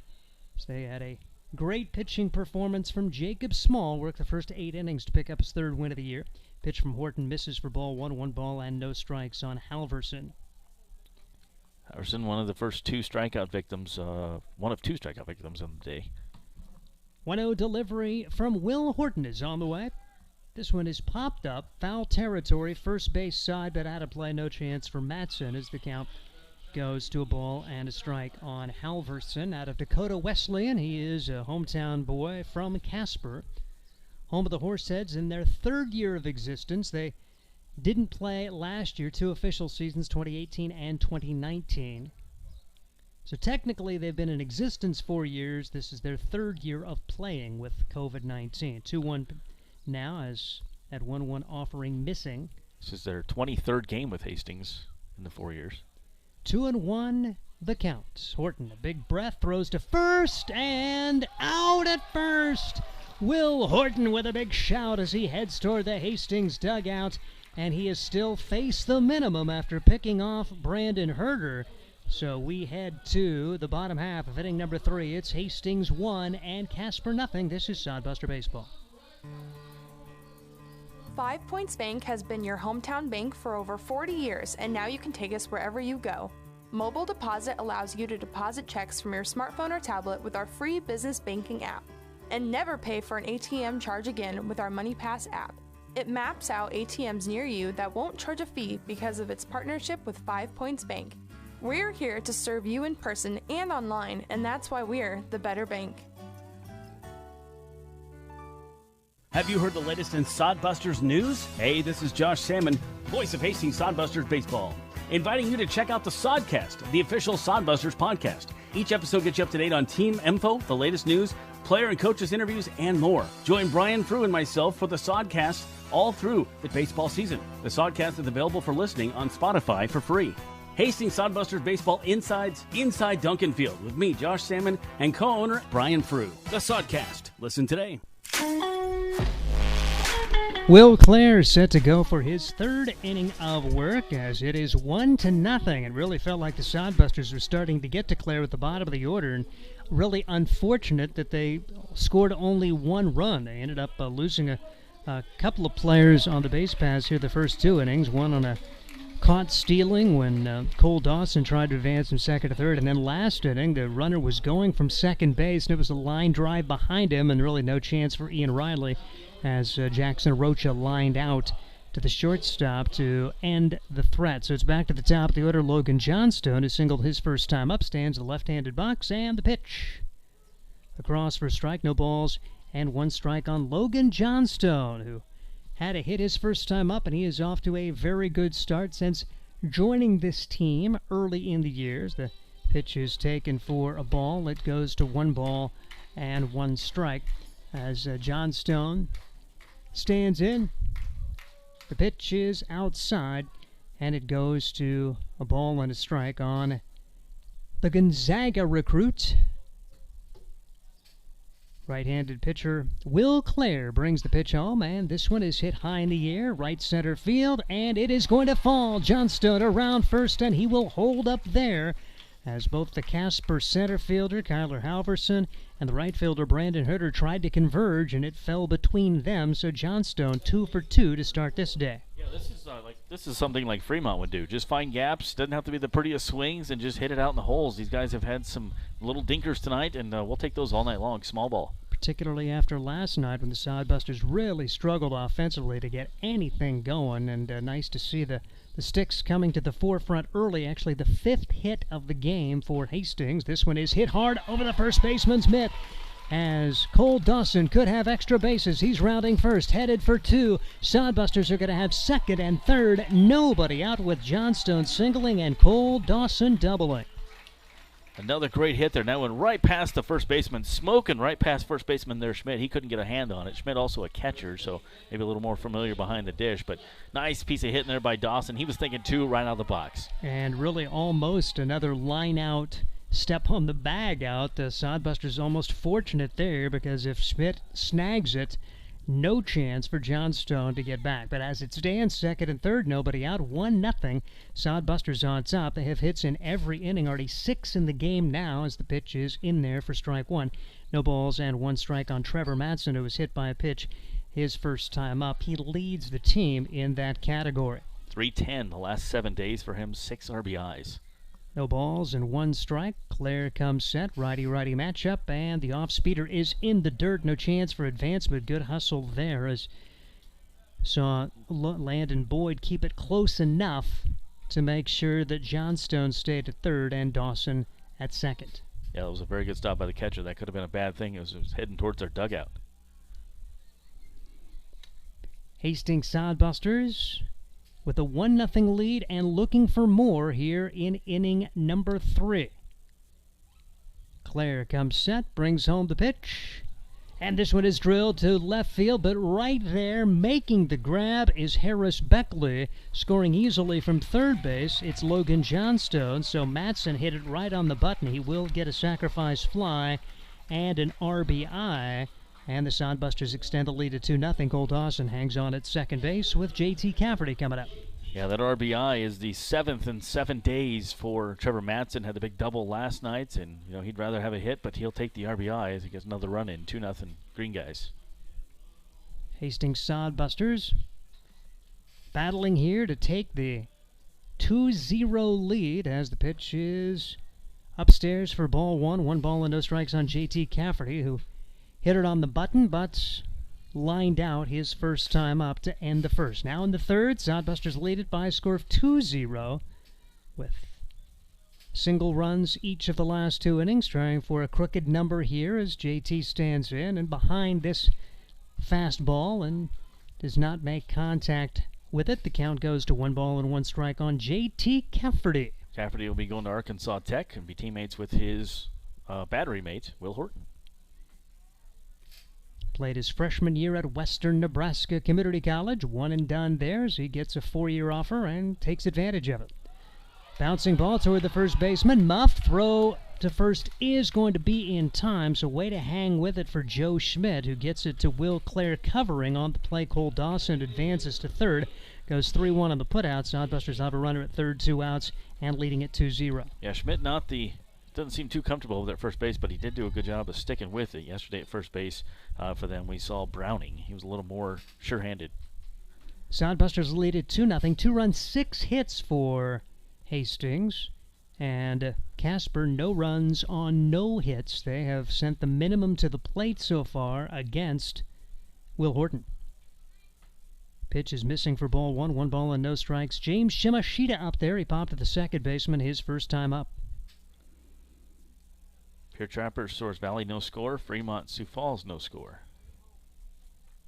Sodbusters trying to even up the series at 1 apiece as Shimashita sends it high in the air to left field and fading to his right a few steps, Harris Beckley. But the Sodbusters do come up with a run. 1 run on 2 hits and 1 man left as we head to the 4th inning. It's Hastings 2, Casper nothing. This is Sodbuster Baseball. Adams County Visitors Bureau is the perfect place to start your Hastings experience. A place where you'll meet artists, shopkeepers, and storytellers while you stroll through downtown shops, beautiful parks, and historic housing districts. Whether you're a traveler, meeting planner, or a new resident, the Adams County Visitors Bureau is excited to help you find what you're looking for, from places to eat, things to do and see, to places to stay. Ask the Adams County Visitors Bureau. Get details at visithastingsnebraska.com. Experience Hastings with the Adams County Visitors Bureau. Nebraska Land Distributing is a proud sponsor of the Hastings Sodbusters. When you come to the ballpark, get a refreshing Coors Light, courtesy of Nebraska Land Distributing. Nebraska Land Distributing also features Leinenkugels, the ultimate summer drink, cold and refreshing, and sold at Duncan Field. Another Nebraska Land Distributing option when you come to the ballpark is light beer from Miller. Everything you've always wanted in a beer and less. Nebraska Land Distributing, proud sponsor of the Beer Batter at all Hastings Sodbuster home games. Head to the 4th inning. So far, so good for Hastings. Single runs in the 2nd and 3rd to take a 2-0 lead, and it will be Will Horton back out there as he has looked really solid, allowing a 2-out hit batsman, and then he promptly picked that guy off. So about as good as you can do for Will Horton through the first 3 innings. He picked off the lone batter that he allowed to reach. So it's back at the top of the order with Kyler Halverson, who struck out his first time up and was standing at the plate when Horton was able to get Herder. No walks in this game yet for either team. It's interesting. First pitch in there, strike. As we see Horton back atop the hill, no balls and 1 strike on Kyler Halverson.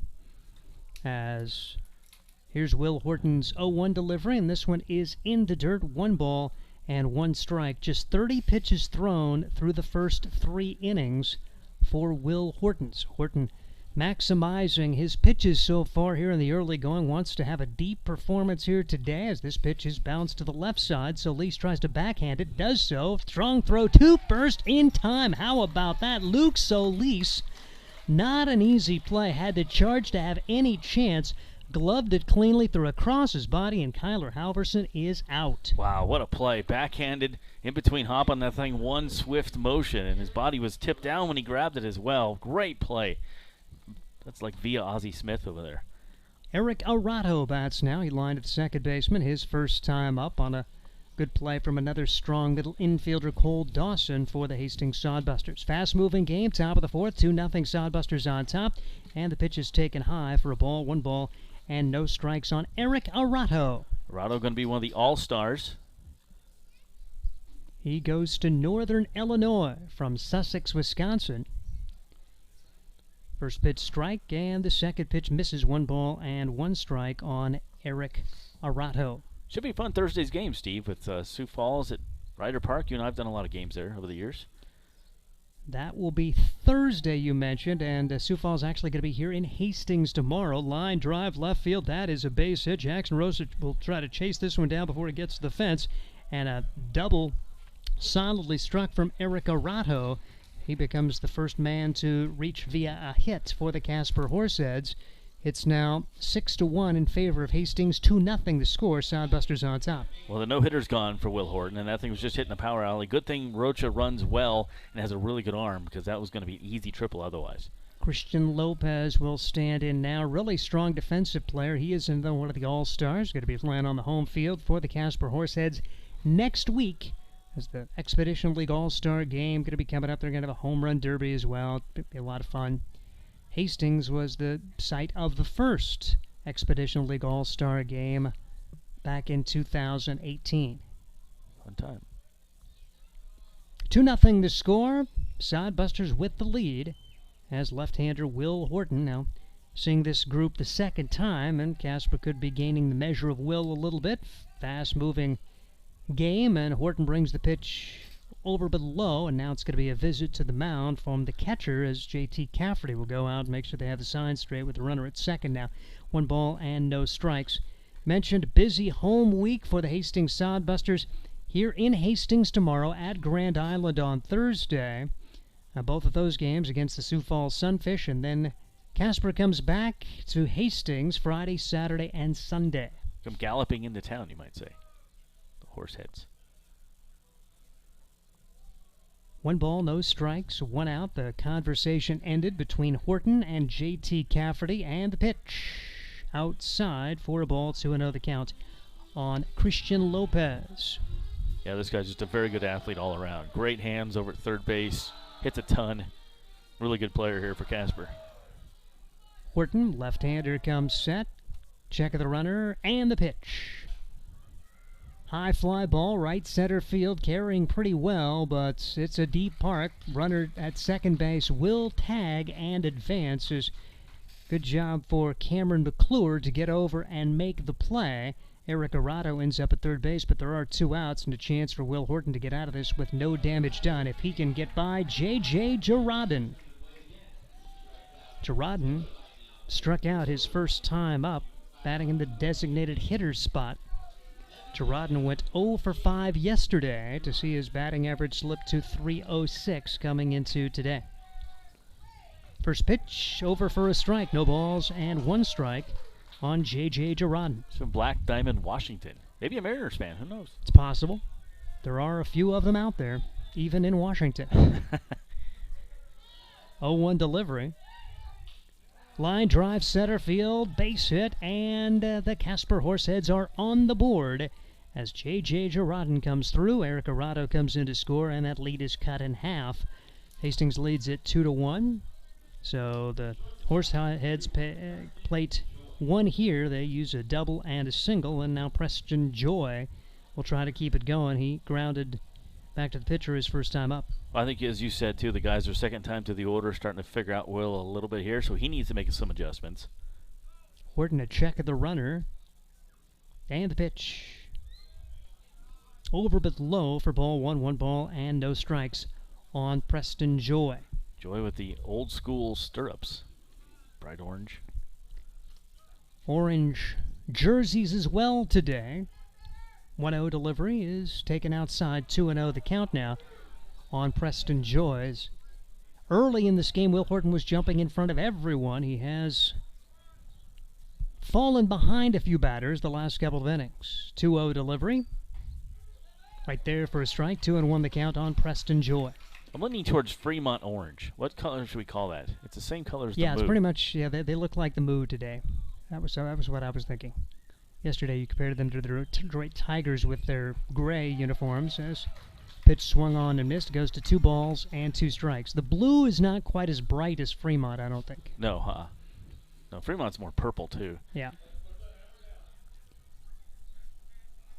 Yeah, I guess this is more of a dark blue, while Right. yeah, Fremont's purple. Bouncing ball, foul, 2-2. But yeah, my first thought walking up, oh no, the Fremont Moo are back. It's like you see them so much this year. It's Yeah. nice to have some new opponents this week with Casper and Sioux Falls. And the first meeting here in Hastings between those two teams, with Sioux Falls just joining the league this year, and they've had a dynamite season so far, coming into today tied for first in the second division standings, and they're over 500 for the year, 22-20. Line drive right side, but right there is Cameron McClure, and Casper will settle for 1 run on 2 hits. As we head to the bottom half of inning number 4, it's Hastings 2, Casper 1. This is Sodbuster Baseball. It's hot. Can we get some popsicles? A lot of popsicles. Okay, sure. Let's go to Sam's Club. We can get some popsicles there, plus check out the pools on sale. Didn't Dad want to barbecue tonight? With all those popsicles, we should get some paper towels, too. Good idea, Mom. I'll grab some chips. Sam's Club has something for every season. Sam's Club, a proud sponsor of Hastings Sodbuster Baseball. Stop by before or after the game. For the best in promotional videos, custom designs, photography, websites, and more, it's Provident Promotions. You've got the business. Now make it stand out with Provident Promotions. Provident Promotions can help you design your logo, website, custom make your promotional video, and shoot just the right photo for your company or business needs to be seen everywhere. And they even offer email marketing services and social media management. Let them help you from start to finish. 111 North Burlington Avenue, Suite 110 in Hastings. A proud sponsor of Sodbuster Baseball. At the bottom half of inning number 4, the Hastings Sodbusters lead it by a score of 2-0 about the bottom of the order. 6, 7, and 8, actually, with Solis, Riley, and McClure trying to keep it going against Will Clare. You feel like they should have a few more runs than they do. 6 hits, but just 2 runs at this point, as Luke Solis will stand in. He singled and scored the first run for the Sodbusters back in inning number 2, as the Sodbusters strung together 3 straight hits, but had the threat come to an end on an ending inning line-out, step-on-the-bag double play. Solis first pitch swinging and fouls it away. No balls and 1 strike on Luke Solis. Great to have Solis join the team here recently. He's been a nice addition out of UC San Diego from Chino Hills, California. 0-1 delivery. Off speed, Solis out in front of that one for strike 2. Luke Solis. S-O-L-I-S, but pronounced Solis. Batting .217 coming into today, and swings and misses at an off-speeder here. And one in the dirt. Good job for the catcher, Landon Boyd, to pick it up and throw him out. And a nice job for Will Clare to get his first strikeout of the game.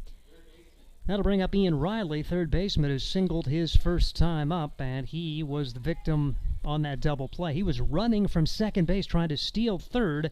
Jackson Rocha lined it back up the middle, and the shortstop grabbed it and stepped on the bag to double him off. Here's the pitch.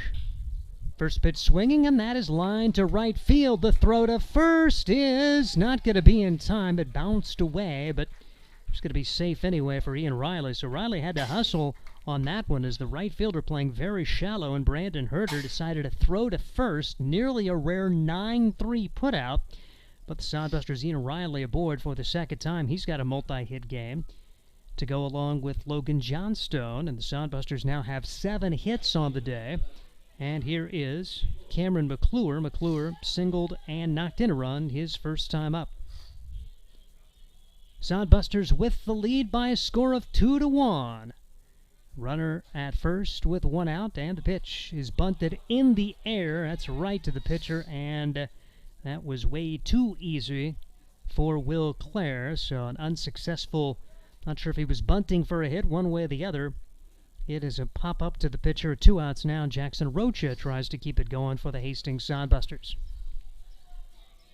Fast-moving game here with the Hastings Sodbusters, leading it by a score of 2-1. 2 runs, 7 hits for the Sodbusters. No runs, I should say 1 run and 2 hits for the Casper Horse Heads. A little 2-game series wrapping up today, and then they'll play 3 more coming up Friday, Saturday, and Sunday. Jackson Rocha, 160-pounder out of Yakima Community College from Othello, Washington. Yakima had a really good spring at 27-7. Runner goes. The pitch is swung on and missed. No throw to second on that one in the dirt. It was a half-hearted swing, a little check swing, but Jackson Rocha offered at it And 0-1 the count. Stolen base for Ian Riley, who's now in scoring position with 2 men out. And if Rocha could find a way to get one out there, he could knock in a run perhaps. 0-1 the count as the Sodbusters lead it by a score of 2-1.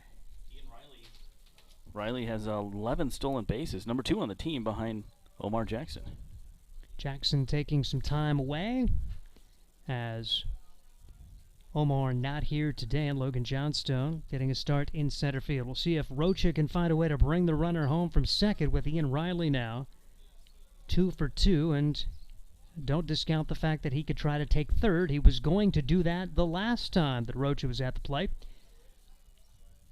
0-1 delivery on the way. Rocha checked his swing, and they say he went around again. Man, that is a tough call. And first time, I think he probably did. That one, a little borderline, but it's quickly 2 strikes. Sodbuster fans murmur a little bit, but quickly 2 strikes now, and Rocha's going to have to really battle here with 2 outs. As Will Clare trying for his second strikeout of the inning. A look back to second, and the 0-2 delivery. Rocha grounds this one to the right side. First baseman's got it, and Joe Schmidt will step on the bag to retire the side. Sodbusters, no runs on 1 hit and 1 man left, and we head to the 5th inning. Josh Salmon will have that for you coming up. It's Hastings 2, Casper 1. This is Sodbuster Baseball. Timeout. Timeout. Smith, we only need 1 more out. Do you think you have enough energy? I'm exhausted, and it's hot out here. I'm thinking about enjoying that nice, cool air conditioning I have at home. Oh yeah, you've talked about Ruts Heating and AC, the #1 source for residential and commercial HVAC services in Nebraska for over 45 years. Yeah, now, I have enough for 1 more batter, Coach. Smith, go finish this thing so we can all go home and cool off. Visit rutsheatingandair.com. My husband and I love to live in Nebraska. It's the good life. We always vacation here. Love those Nebraska state parks. We love to eat here. Where are you going to get a better steak? And we love to play here, especially Nebraska Pick 5 from the Nebraska Lottery. It has a $50,000 starting jackpot, drawing 7 days a week, and all the proceeds go back to our state. Hey, honey, this weekend, let's buy some Nebraska Pick 5 tickets, go to a state park, and grill some steaks. Like our first date. I'm no amateur. Top prize odds 1 in 501,000.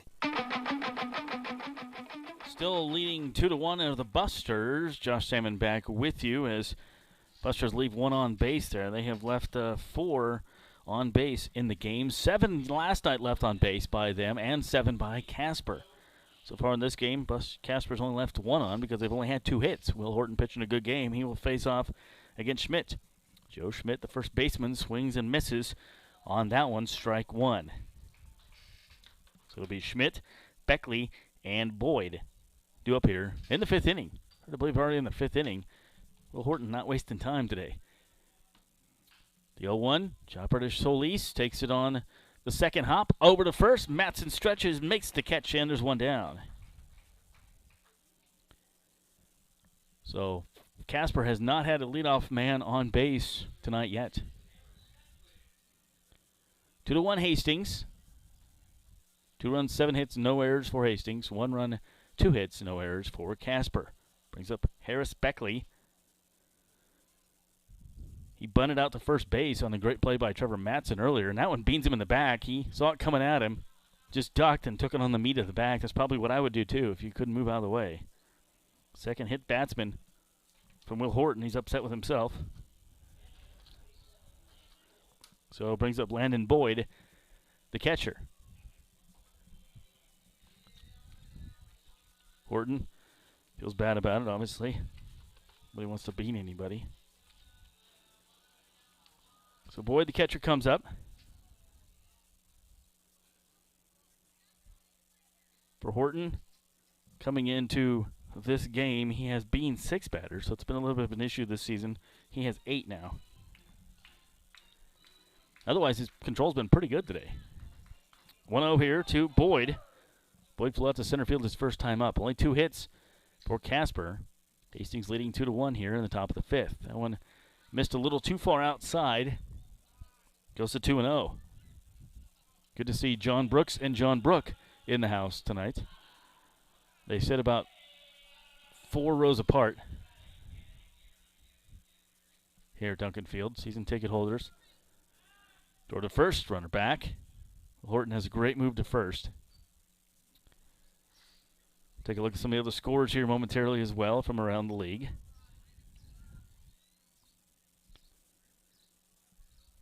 One on, one out here for Casper, top 5. They trail 2-1.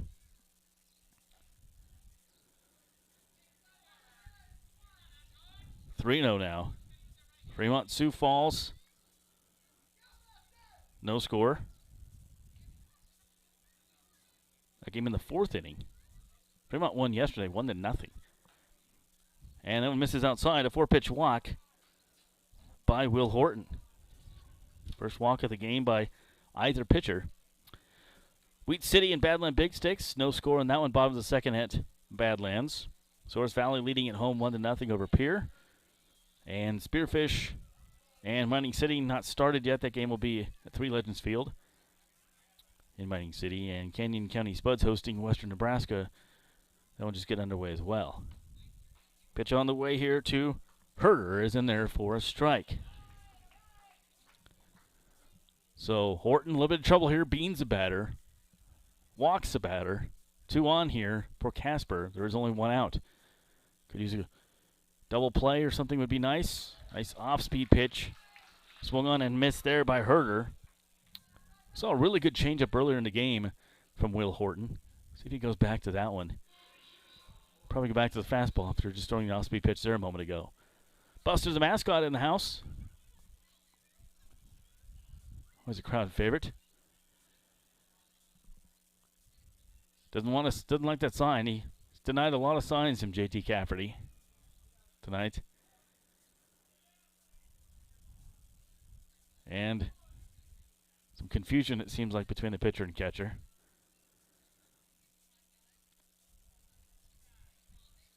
Batter goes back in the box here. Left-handed batter, Brandon Herder. Hit by a pitch his first time up. 2 on here for Casper, only 1 out. Swung on and missed on that one. And that is strike 3, the 3rd strikeout of the game for Will Horton. That pitch is outside. They get some breaking stuff. Herder thought it'd be a good day to go fishing. 2 outs here. Kyler Halverson comes up. The leadoff hitter. Halverson 0 for 2 today. 0 for 5 in the series. First pitch misses for a ball. Eric Arado due up next. Then you got Lopez, so this is an important out. Important batter here. Outfield playing extremely shallow. Left to right. Rocha, Johnstone, and McClure. Will steps off and checks his runners back. 1 ball, no strikes, 2 outs. Thanks for listening on Mixler Radio and on YouTube TV. I'm Josh Salmon. Steve Stein's been along with me tonight as well. Nate Miller, our engineer, producer over on the TV side. To my right, I went in there for a strike. It goes 1-1 here to Kyler Halverson. You're hoping for a good long outing here from Will Horton as the Busters used 4 pitchers in yesterday's game. Take that back, 5 pitchers in yesterday's game. Here's the 1-1. That one's hit to left center field. Jackson Rocha runs over, makes a catch. Very speedy is Rocha out there. He's out there for his defense, and that's why a fly out to left field, and they strand 2 on base. So Will Horton gets in a little bit of a jam with some wild pitches, but gets out of them, and they leave 2 on base at the end of 4.5. Our score is 2-1. Hastings coming up here, bottom 5. This is Sodbuster Baseball, and we'll hear a word here from Graham Tire. You know Graham Tire for their quality tires and service, but did you know that they do brakes, batteries, and oil changes, and even shocks and struts? Graham Tire in Hastings has the quality products and great service you have come to expect from the Graham name. Rick and his crew will get you fixed up and right back on the road safely. And you can trust that the job was done right. That's peace of mind. Graham Tire in Hastings, West 2nd Street, open 7:30 to 5:30, Monday through Friday. A proud sponsor of Sodbuster Baseball. Hey you, your ad here. It's Josh Salmon of Salmon Says Media. Imagine turning on the radio or TV and hearing or seeing your business being advertised. Salmon Says Media offers voiceovers, full audio production, on-hold messaging for your phone, and more. nearly 2 decades of experience. Salmon Says Media also offers radio imaging and podcast production. See us on Facebook. Salmon Says Media, the official media partner of the Hastings Sodbusters. Busters leading 2-1. Chance to do some more damage here in the fifth. Will Horton got in a little bit of a situation last inning with beating a batter and walking a guy, but he gets out of it. On some timely pitching, Josh Salmon back with you here from Duncan Field, and this inning here due up for the Busters. It's going to be back to the top of the order, and Logan Johnstone, and then Cole Dawson and Trevor Matson. Johnstone with 2 singles in the game. He's 2 for 2. A really good game, having a good series. Logan yesterday led off the game as well. Had a hit, 3 hits in this series, taking his average up as we speak. And average started the day at 214 up to 267. Here's the pitch from Will Clare. And the curveball is in there for a strike. So Johnstone, Dawson, Matson. Busters lead at 2-1. Already in the bottom of the fifth, and that's a third hit for Logan Johnstone. This guy's on fire.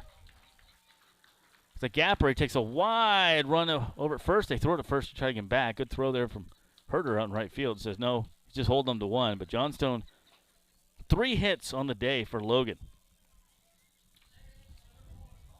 He's going to be playing baseball at Gonzaga, and they're going to be happy to have him on the team next year. Cole Dawson comes up. Anybody's happy to have him on a team. Cole, 319 on the season, 1 of 2 today. Versatile Cole Dawson. Play a couple different positions. Great hands. Good baseball mind out there.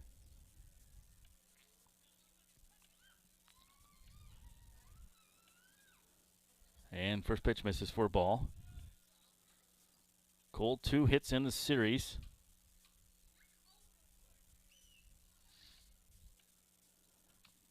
Runner on first is Johnstone. Busters lead at 2-1. Short lead. We haven't seen much running in this series for the Busters. Haven't had much opportunity yesterday. There's another hit. That one into left field. And the first 2 batters are on here again for the Busters in the fifth. So you look at the first inning. Busters had the leadoff hitter on with Johnstone. The second inning, Shibashita was the leadoff hitter. He got out, but then the next 3 guys got on. Third inning, Johnstone and Dawson did exactly what they did this inning. Both got on, except for Dawson had a double last time. So 2 hits for Dawson, 3 for Johnstone. Trevor Matson comes up looking for his first hit. Sacrifice fly last time up with the RBI. Hit by pitch his first time. No official at bat. And the big curveball comes in there. Will Clare. 4th inning of work. Busters 2 runs, 9 hits. No errors. Left 4 on base. Casper 1 run, 2 hits, no errors. And strike 2. The breaking pitch there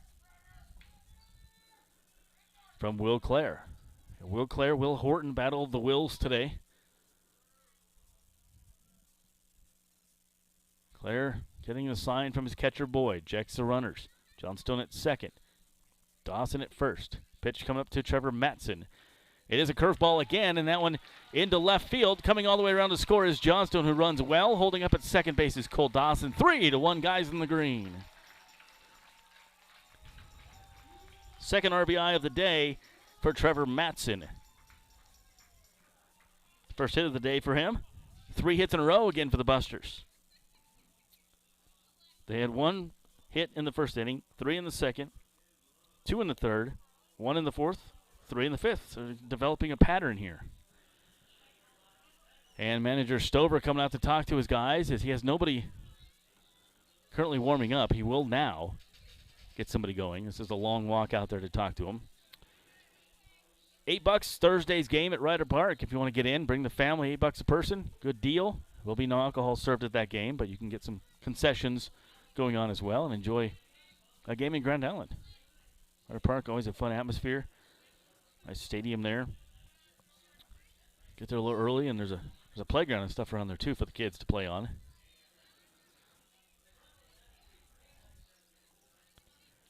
Make it a family outing, why not? So JT Cafferty will come up. 2 runners on here, 1 in for the Busters. 3-1 the score. Bottom 5 is Will Clare getting a little bit of trouble here. His manager want to come out and talk to him.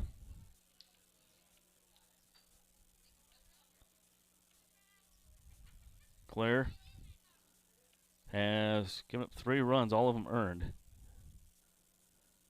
on 10 hits. Cafferty flies out to right field. It's very shallow. Herder with the catch. And no chance for anybody to advance. So there's the first out of the inning. 0 for 3 is JT Cafferty. James Shimashita comes up. He's 0 for 2. Only other person in the lineup without a hit tonight is Jackson Rocha. Shimashita could change that here. He's popped out to second and flew out. 2 on, 1 in for the Busters. Dawson going, and he gets away from the catcher, so that's going to be a stolen base. Both men in motion on that one.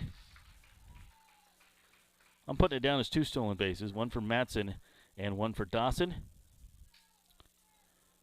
You get a stolen base. You get a stolen base. It's like the Oprah show.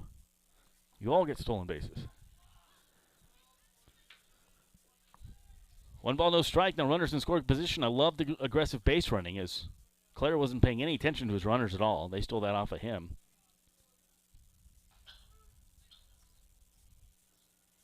Ball and a strike. James Shimashita. Chance for some RBIs here for James.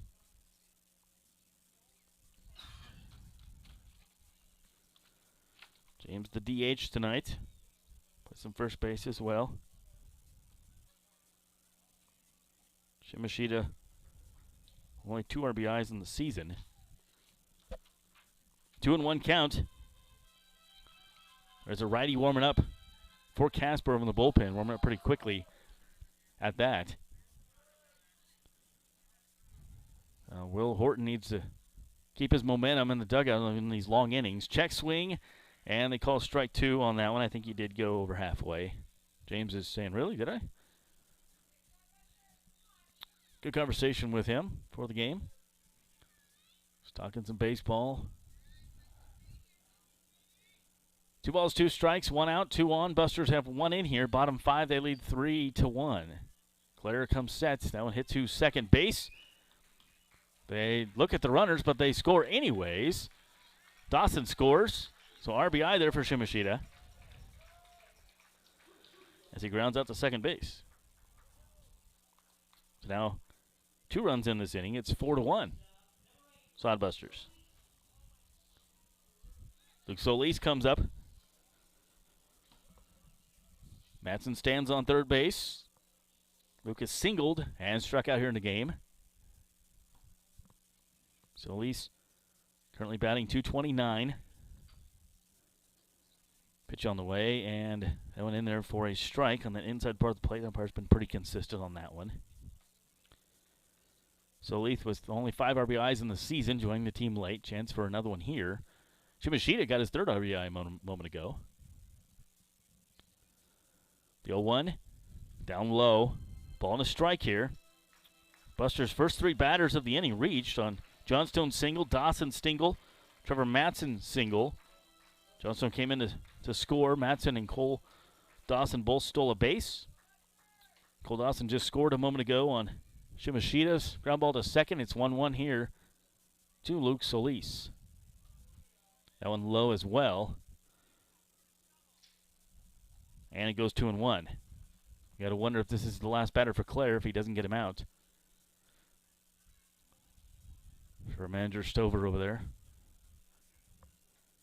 Trevor Matson stands on third. Busters lead it 4-1 here in the bottom of the 5th. The 2-1 count. To first base, Schmidt scoops it up, runs over, makes the play himself, and they leave another runner on base. But they score 2 runs this inning. It is 4-1 Hastings. Through 5, Will Horton coming back out. This is Sodbuster Baseball from Duncan Field. 6th inning coming up. And we'll take a word here from 5 Points Bank. 5 Points Bank has been proudly serving the Tri-City area for decades, and we are continuously finding ways to make your banking experience easy and enjoyable. We offer the best of both worlds with kind and welcoming employees in the bank while creating a strong online presence to accommodate your busy lifestyle. Our innovative technology adds layers of security while being easily accessible to all age groups. Stop into the Better Bank to learn more today. Have you heard the latest in Sodbusters news? Hey, this is Josh Salmon, voice of Hastings Sodbusters Baseball, inviting you to check out the Sodcast, the official Sodbusters podcast. Each episode gets you up to date on team info, the latest news, player and coaches interviews, and more. Join Brian Frew and myself for the Sodcast all through the baseball season. The Sodcast is available for listening on Spotify for free. Hastings Sodbusters Baseball Inside Duncan Field with me, Josh Salmon, and co-owner Brian Frew. The Sodcast. Listen today. All right, welcome back to Duncan Field. Josh Salmon, Steve Stein with you as Buster's able to put two more on the board there. That's a good feeling, Steve, for Will Horton coming out with a 4-1 lead. Yep, a little bit of breathing room. You really feel like Sodbusters could be blowing this game open. 10 hits through the first 5 innings, but just 4 runs to show for it, but still a 3-run lead, and Will doing a great job of minimizing the damage this past inning when he hit the number 8 hitter, or hit the number 7 hitter, walked the number 8 hitter, but got out of that with no damage as he now owns a 3-run lead. He'll face 2, 3, and 4 with Arado, Lopez, and Girardin. Trying to get something going for the Casper Horse Heads. Sodbusters trying to split this mini 2-game series and then see what they can do with Sioux Falls, who will be in town tomorrow for a 6:35 contest. Arado, left-handed hitter, stands in and takes strike one. Oh, ball one. 1 ball, no strikes. Has pretty much hit the mitt, but George Tyree didn't like the looks of that one. He's the home plate umpire, Anthony Atkinson, working the field here today. 1-0 delivery. Misses the zone for ball 2. 2 balls and no strikes on Eric Arato. A double and a run scored his last time up. Came in and scored on the single from J.J. Girardin. Takes a strike here. 2-1 the count on Eric Arato.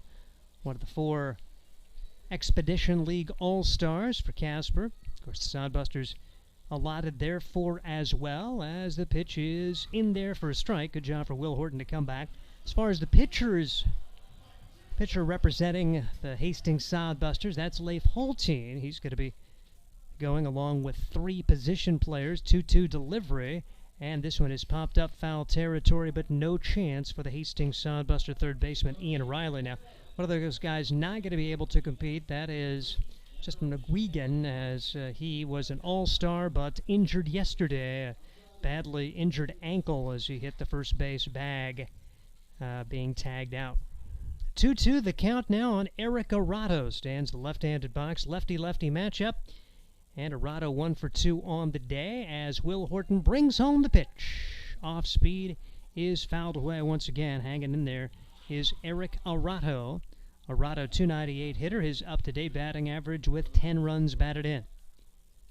Steve Stein, Josh Salmon, and Nate Miller is the engineer here today, producing the video.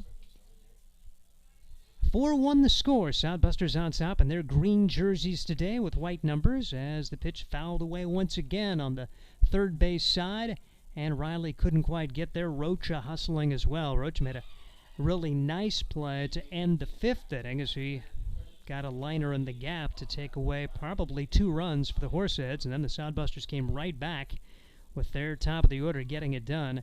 Johnstone, Dawson singling, Matson doubling home a run, and James Shimashita with an RBI ground out. Important to get that runner from third in with less than 2 outs. Sodbusters gets 2 on the board. 2-2 pitch, missing outside. Now 3-2 on Eric Arado. 1-0 in the Major League All-Star game. American League up here in the 2nd inning. Will Horton getting set for his 69th pitch of the day as he'll bring it in. 3-2 delivery upstairs, and he loses the battle. Eric Arado, a nice at bat. And Arado aboard for the 2nd time in 3 trips to the plate, as it is going to be Christian Lopez stepping in, right-handed hitter for the Casper Horse Heads. Now joined by General Manager Scott Galusha, assistant coach yesterday, back to GM duties, probably making tacos and stuff like that today. What are you doing? You know, I have been on the grill a little bit today. Yeah. You know, if you're going to do this, you're going to have to do whatever job's needed and enjoy being here. And now a part of the stream as this pitch rifled to the left side off the glove of Solis into left field, and Casper will have 2 on and nobody out on a solidly struck ball from Christian Lopez. And the tying runs are on. Therefore, the tying run will come to the plate rather for the Horseheads with nobody out. Yeah, Will's done a nice job today. He's been ahead early in the counts, which is what we've been working with him on. He has really good two good pitches, and he just kind of starts picking at corners. And so we about 3 weeks ago, I said, Will, turn around and look at that 408 sign. I said, throw it in there, and we'll just take our chances. And unfortunately, that was a good pitch, but a good piece of hitting. And J.J. Rodden's got a single and now extra bases as he gets to second base. And that quickly, Casper with their first 3 aboard. That Eric Arado would bat so big, he won the battle with a walk. And then single for Lopez, RBI double for Girardin. And now it is 4-2. Runners at second and third, and nobody out. And Scott, get out of here. I mean, hey, I can leave. That's fine. I can take the headset off at any time. Don't mess with the mojo, man. Okay. Yeah, I didn't get a chance to visit with you guys yesterday, and I wanted to make sure that I came up here and said hi to everybody watching online. In case my grandson's watching or my mom and dad are watching, they like to hear that ugly guy's voice every once in a while. A guy made for radio for sure. Preston Joy is at the plate. He takes ball 1. Runners at second and third. 1 run home already for Casper. 4-2. The score that the Sodbusters with the lead is a bouncing ball to the left side. Riley tries to get the tag at third. Couldn't do that. Throws to first in time. Good job all the way around for Ian Riley. Tried to get the double play. Couldn't get that accomplished, but does get out Joy without any runners advancing. So still second and third. 1 out now. Yeah, that's a lot going on that play. He did a good job at not getting too excited, making sure he knew exactly what to do. Took his time, made sure to run out. And a good defensive play by a guy who, again, I've said it probably 10 times on the radio, is not an infielder. He's just a baseball player who will do whatever he needs.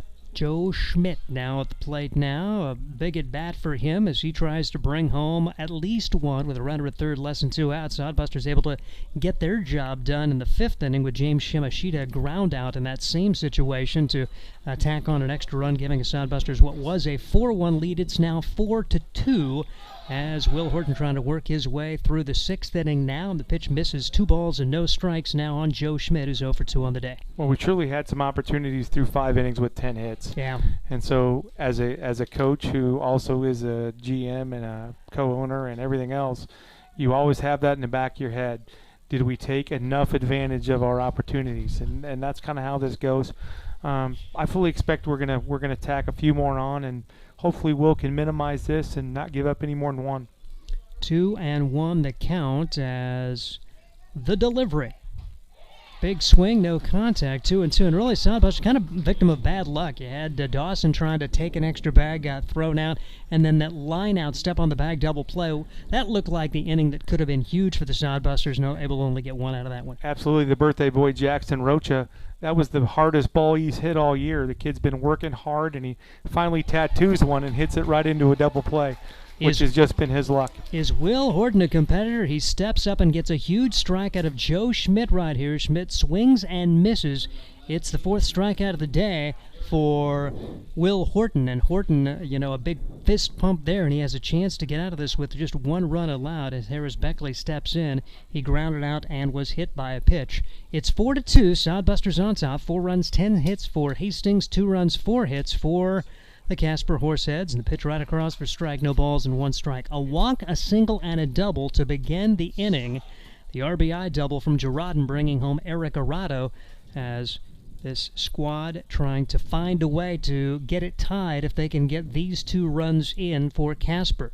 Pitch is bounced foul, and now Horton is 1 pitch away from getting out of this with only 1 run allowed. Will with a very deceiving 7.81 ERA. It feels like at times he has thrown much better than that. And like I say, I love his attitude on the mound. He will go out and give you everything he can. Well, I tell you what, Will has given up, and again, he's going to hate me if I say this, but I can do it because that's my job. But he's given up 19 runs in 3 different starts. And those 19 runs have been 3 big innings. The other day he threw 7 innings. He threw up 6 zeros and a 7. The time before he threw up 5 zeros and a 6. And so we've been working on a little bit of his mental approach too, to try to, he sometimes tries too hard when things don't go his way. We're trying to get him to relax and execute his pitches and take the take whatever happens as long as you try to execute the best you can. And he's going right after Harris Beckley. Beckley with an 0-2 count. He's fouled off a couple. One strike away from getting out of this. First three reached for Casper. One has scored so far. Very similar to the format. What Hastings did in the bottom of the fifth is their first three reached. They would end up scoring two out of that, with Johnstone and Dawson coming in as the Sodbusters extended the lead to 3 at the time. It's now 2. Pitch is just missing outside. It goes to 1 ball and 2 strikes. Pretty good 0-2 delivery there, trying to get Beckley to chase. Exactly what we wanted to execute there. Fastball, really a show pitch off the plate, and that sets up the breaking ball. Look for probably the slider because he's most comfortable with it. 1-2 delivery and fouled away. Fastball it's again. Still 1-2. I like it. Went fastball in.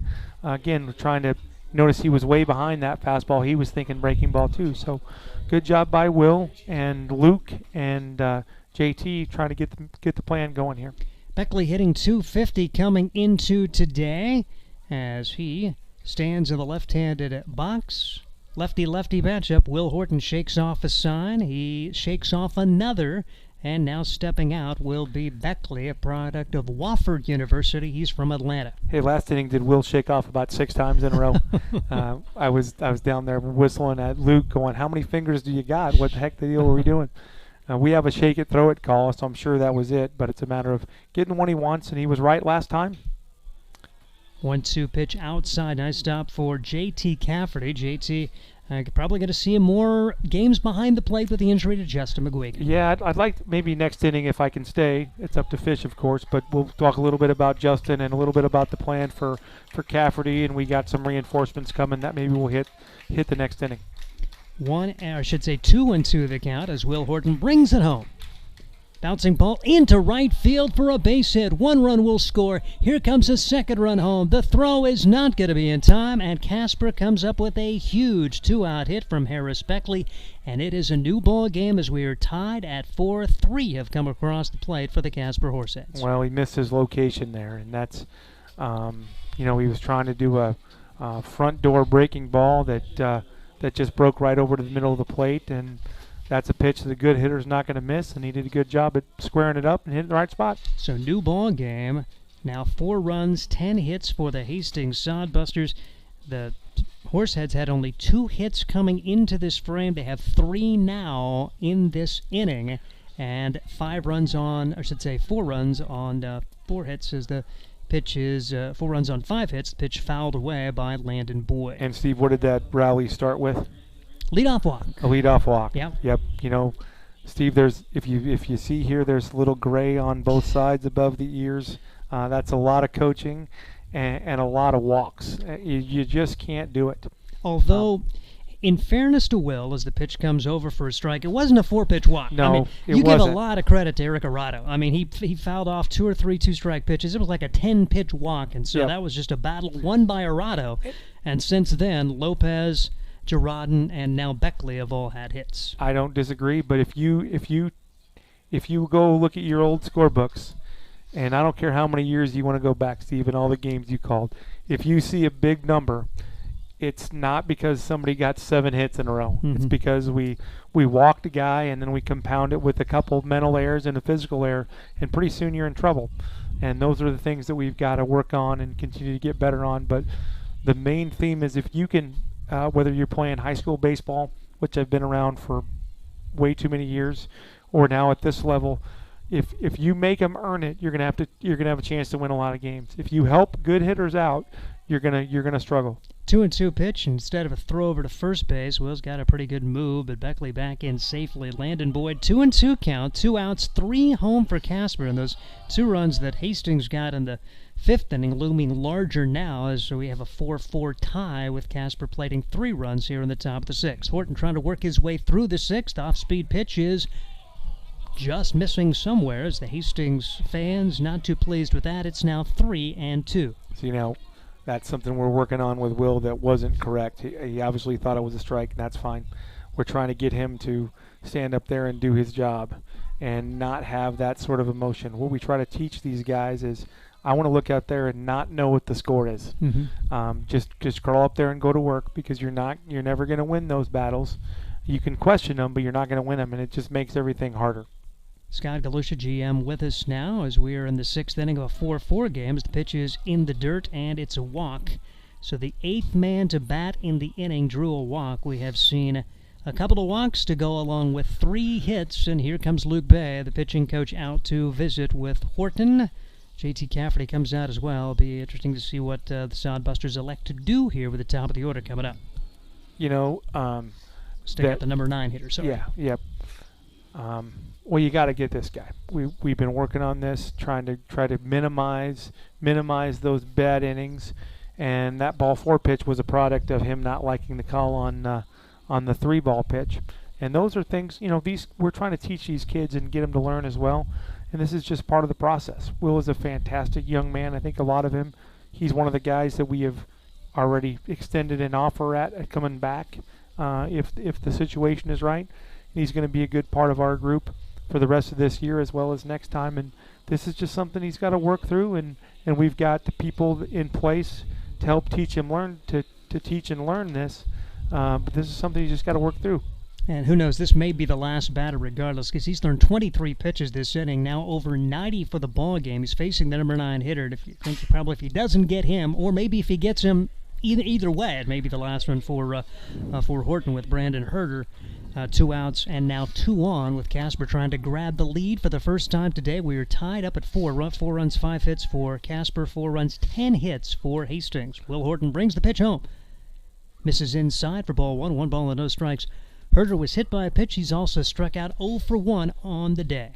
I would think this is his last guy regardless. If he gets on, I think we'll go to the pen. If he gets it, we'll start a fresh inning with the next guy. 4-4 the score, so Horton having the lead most of this game. Sodbusters took the lead 1-0, took a 2-0 lead after 3, and then put up 2 runs in the 5th inning. At one point led it 4-1 as Jake Bigham working behind Will Horton. And Bigham's one of those guys, you bring him in a pressure situation because he's going to be a guy that is going to be used to that situation. And so he's also a guy that's used to winning baseball games. So you feel like he's probably going to be the next guy out there regardless. Bouncing ball foul. It goes to 2 balls and a strike on Brandon Herder. And this is very much a key situation in this game, even though we're just in inning number 6. Yep, you're right. And it was nice to see. I don't know if you guys were watching that game that ended like at midnight the other night in Pierre, but it was nice to see Jake be Jake. Jake came in there and just filled up the zone, and in extra innings we needed some pressure pitches, and he did it. It was nice to see him throw like I remember from 2020. Off-speed pitch is over but low, and the count goes to 3 balls and a strike. And again, Will visibly upset at that as he tries to work his way around Brandon Herder here, the number 9 hitter, with 3 home in the inning and 2 on for the Horseheads. And he's probably, and I'm not saying Will is wrong, he probably is right, but it just doesn't help. Trying to teach that to not only all our pitchers but our coaches as well. Yeah. And again, we've had some nice conversations with Luke and with Chandler, and it just doesn't help. I mean, I've been thrown out before, and there's sometimes a reason to get thrown out, but most of the time you're not helping yourself. And I learned that at my older age, and I'm trying to teach that to my young guys, but it just doesn't help. And the sooner they can learn that, the better. And Will's going to learn it, but you can definitely see that his demeanor has changed since that 2-out hit to tie it. He's been begging, he's been steering it a little bit, and just not fluid. And you've got to pitch the same regardless of the score, regardless of the situation. You need to go do your job. Foul ball for Herder. Remains 3 balls and 2 strikes. Runners get right off the pitch. It's a huge pitch here. If Herder puts it in play, could have 1 or 2 runs score. But a swing and a miss as Horton gets out of this. Casper does score 3 runs, however, and we are all tied at 4 apiece. We head to the bottom half of the 6th inning. A 4-4 tie. This is Sodbuster Baseball. Imagine visiting a place with historic housing districts, beautiful parks, and strolling through downtown shops. No, it isn't a fairy tale. It's Hastings, Nebraska. The Adams County Visitors Bureau invites you to experience Hastings, from bird watching to the Aqua Court Water Park to taking in a Sodbusters baseball game at historic Duncan Field. It all starts with the Adams County Visitors Bureau. What would a visit be without great eats? Hastings has plenty for all cravings. Start exploring at visithastingsnebraska.com. Experience Hastings with the Adams County Visitors Bureau.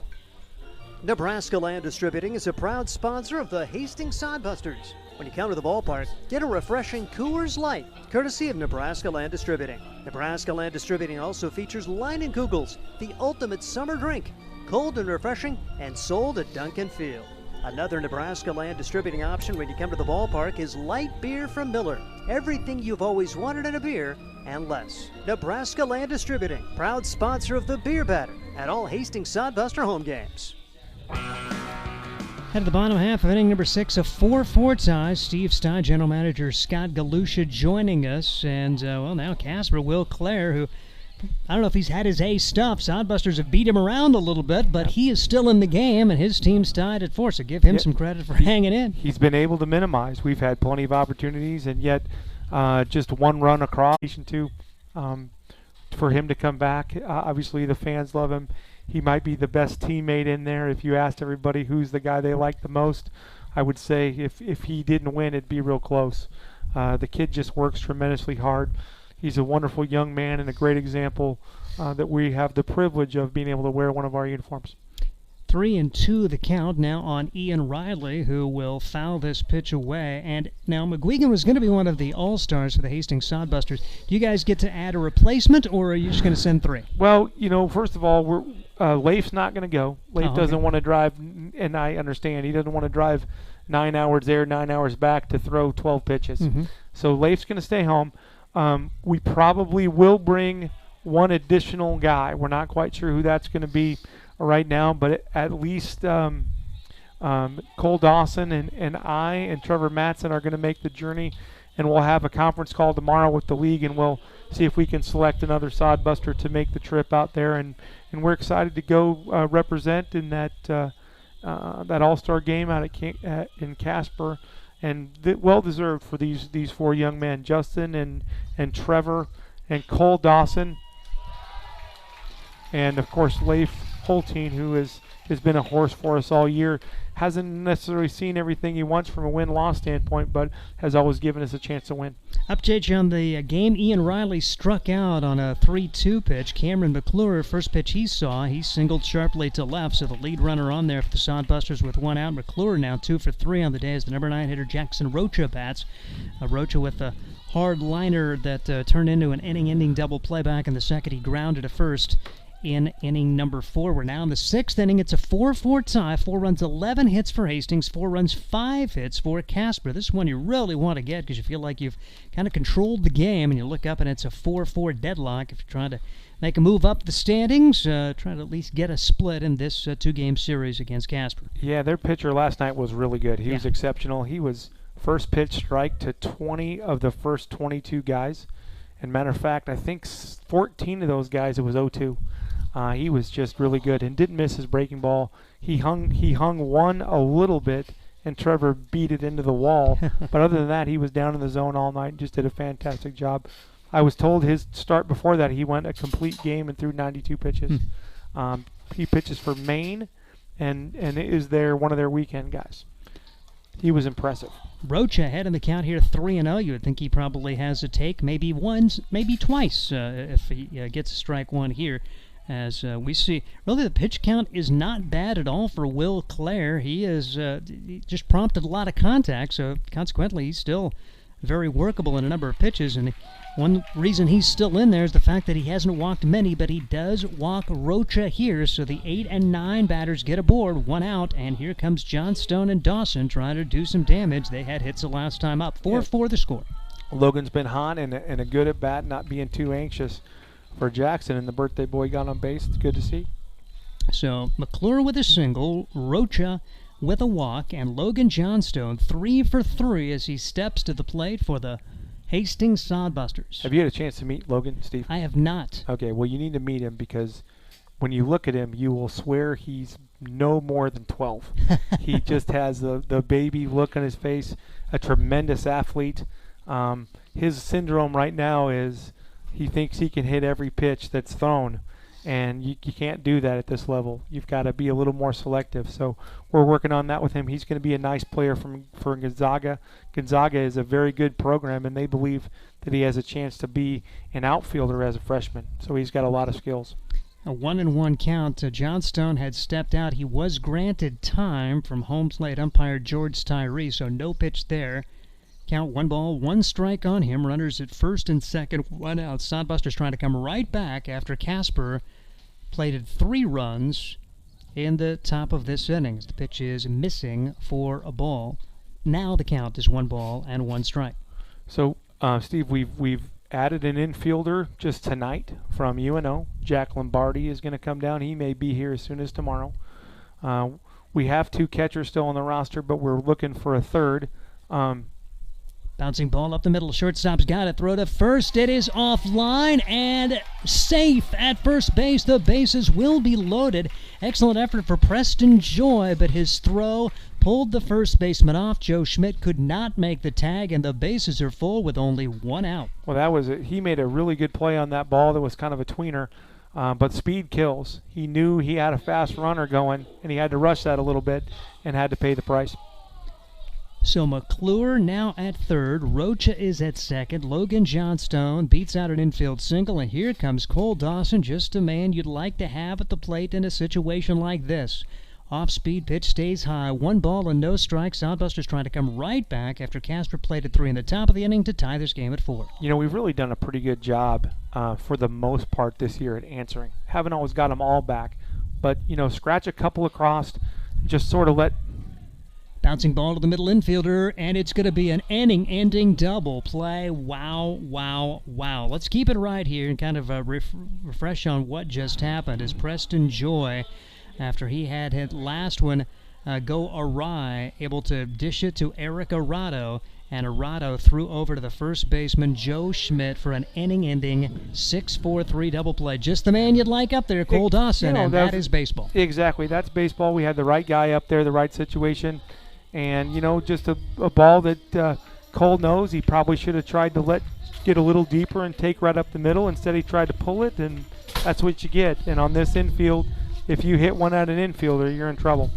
Talking with Scott Galusha. Josh Salmon's going to be back in a little bit. Nate Miller is our engineer. And Sodbusters have gone to the bullpen as we will get an opportunity to see Jake Bigham, the Hastings Sodbuster reliever. He was a guy who certainly had all-star type numbers a year ago for the Hastings Sodbusters, and he's still maybe trying to get that ERA down. You have a couple of bad outings, and your ERA is very inflated in this short league. 5.51 his ERA, but he is 3-2 with a save.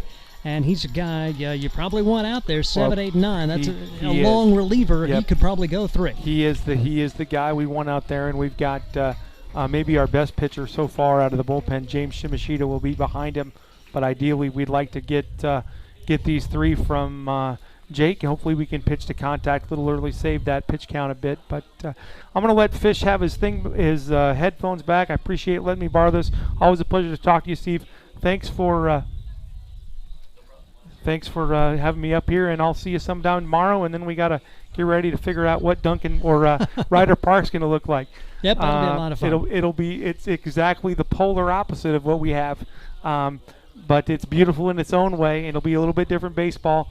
And matter of fact, I have guys begging to be in the lineup offensively and guys telling me that they're all busy when it's their turn to pitch. So that might be a 17-14 job. We'll see what happens. Yeah. You guys do a great job. You're a big part of our program, and really proud of what our broadcast sounds like. It's because of you guys here in this booth, and I really appreciate that. And we'll talk to you again tomorrow. Thank you very much, Scott Galusha, General Manager for the Hastings Sodbusters, as it is a 4-4 tie as we get set to go into the 7th inning. It is going to be the leadoff guys up there for Casper. So really bummer of a 6th inning as Casper scores 3. Hastings threatens, but they do not score as Kyler Halverson will step to the plate. Jake Bigham, first pitch in the Pitches inside for a ball, 1 ball and no strikes on Halverson. 1-0 the count. Halverson is 0 for 3 on the day. So their leadoff guy's done nothing, but yet it's a 4-4 tie, and the pitch is a little bit high. 2 balls and no strikes on Halverson. So Will Horton, a pretty solid start, but he will get no decision. He goes 6 innings, allows 4 runs on 5 hits, strikes out 5, walks 3. His undoing that 6th inning, the leadoff walk. Bouncing ball right side. Nice job for Trevor Matson. He'll step on the bag for the out. And there's 1 gone here in the 7th as Halverson grounds to the first baseman, Matson. Eric Arado, he is the guy that began the fateful 6th inning as he had a very good at-bat. Battle and clawed against Will Horton, eventually worked a walk. They followed that single double and then later a 2-run single from the number 7 hitter to get this baby knotted up. 4-4 the score. Sodbusters with single runs in the 2nd and 3rd, 2 runs in the 5th. Casper with the run in the 4th and 3 runs in the 6th. The pitch. Over but low for a ball, 1 ball and no strikes on Eric Arado, one of the 4 All-Stars for Casper. And in case you're just tuning in, you're Justin McGuigan. He's going to be out for the season, actually going to be going home with his parents, and so he's one of the All-Stars, not going to be going. Leif Holtein is not going to go to the All-Star game, even though he was selected. Just the road trip for him to maybe only throw 10 pitches, he is elected not to go. Sodbusters are going to have Trevor Matson go, and they will also have Cole Dawson, and may take another. They'll make that determination here in the next day or 2. Here's a bouncing ball. Solis with a diving stop. Throw to first, and it bounces away. And so reaching first base is Eric Arado on an infield single. But what an effort for Luke Solis. Eric Arado with a solidly struck ball, and Luke Solis just couldn't make the throw accurately enough. May not have been in time anyway. One way or the other, Arado is aboard. Yeah, 9 times out of 10, Trevor's going to scoop that over first, too. So it just happened to get away from him this time. Here's Christian Lopez. Lopez 1 for 3 with a run scored as he had the first hit of that fateful 6th inning. He stands in the right-handed box for the Casper Horse Heads. He's one of the All-Stars. Get a chance to play on his home field next week. The pitch is hit foul back behind home plate. No balls, 1 strike on Lopez. 1 for 3 with a run scored on the day.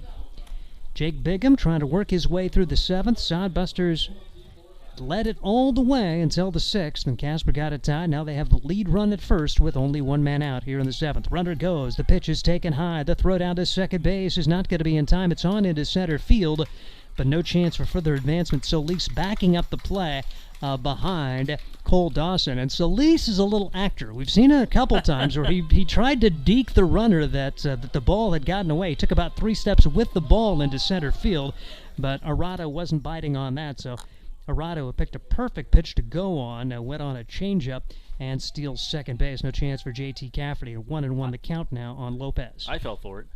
Here's a line drive, right field. That's going to fall for a hit. Runner tries to advance from second to third, and they'll get it done.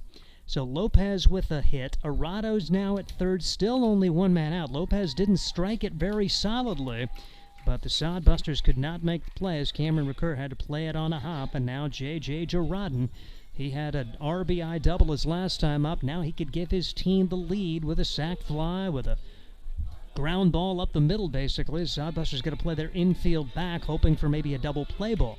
Christian Lopez now batting .390 after that at bat. Runners at the corners, only 1 out. Jake Bigham trying to keep it a 4-4 deadlock. Casper has come back from a 4-1 deficit. The pitch hit down the first base line, and that is a fair ball. 1 run will score. It's going to be an RBI single, and Casper will have runners at the corners again on a J.J. Girardin single. He is 3 for 4 with 3 RBIs and a run scored, batting in the 4th spot. Yeah, what a momentum switch this game happened back in the 6th inning. Things just changed. You thought, cruising away, it was 4-1, and things just kind of came undone in the 6th there, but Bingham's got to settle down and get his team back in this thing. Yeah, like I say, now you're just trying to keep it a 1-run game. 5-4 the score, and here's Preston Joy with runner at third, less than 2 outs. Casper trying for a tack-on run here as they've gained the lead for the first time. Big swing, no contact, no balls, 1 strike on Preston Joy. Is 0 for 3 on the day. Grounded to third baseman his last time up on a nifty play from Ian Riley. Riley plays third, so Lease is the shortstop. Second baseman's Dawson, and Matson is over at first. Joy 1 of 6 in the series. 0-1 delivery is in the dirt. 1 ball and 1 strike on Preston Joy. Great shortstop out there at defense, though. Really good hands. And Joy with a play to keep it a 4-4 game, a 6-4-3 double play on one of the fastest sodbusters, Dawson, to end that bottom of the 6th.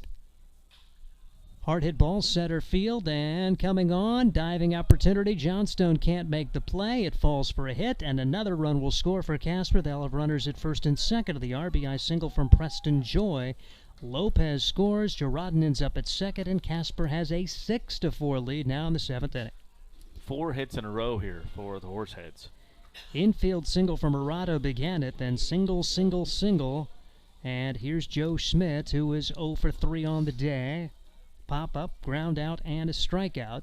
All of that against Will Horton, and now Jake Bigham is coming in relief, and he would be the losing pitcher unless the Sodbusters can rally.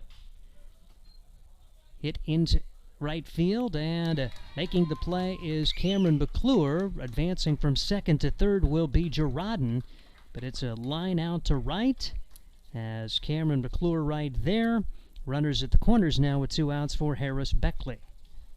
2 runs have scored in the inning, and Casper with 3 in the 6th, 2 in the 7th to turn this game around after they trailed it 4-1.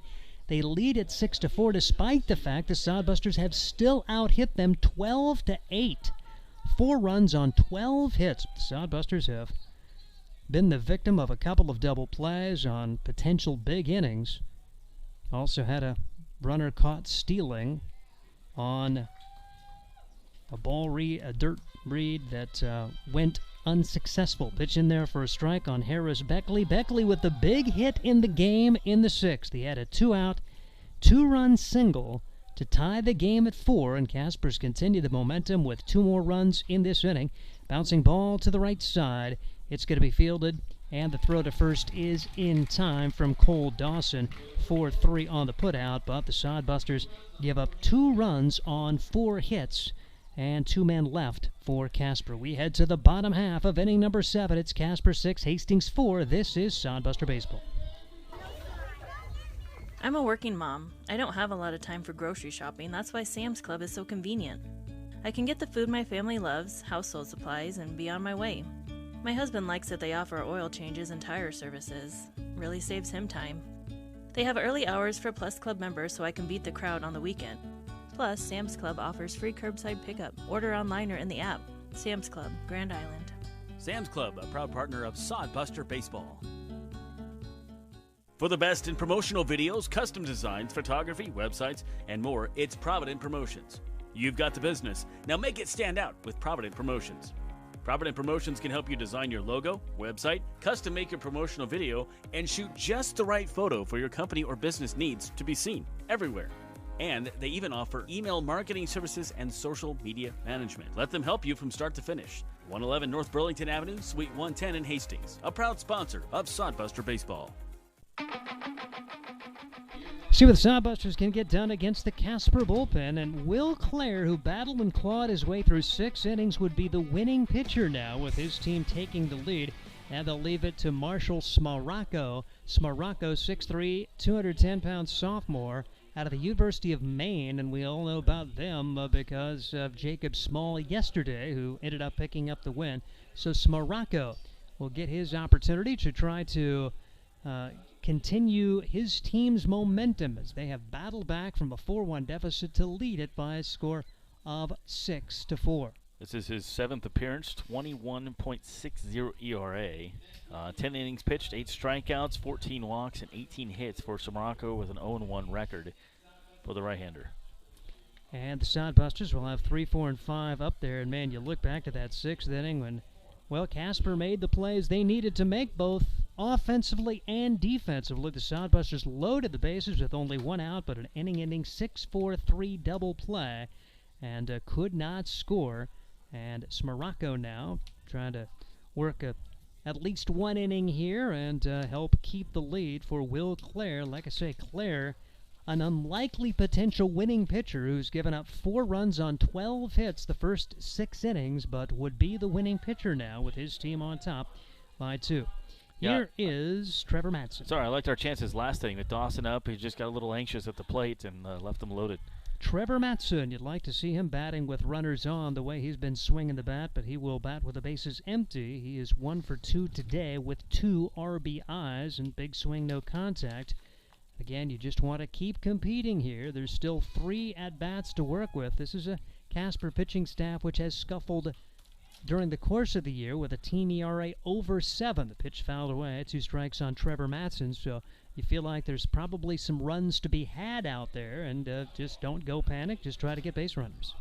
Marshall Samacro, that's a fun name to say. It is an interesting one, S-M-A-R-A-C-K-O, Smaracco. Pitch is taken high for a ball.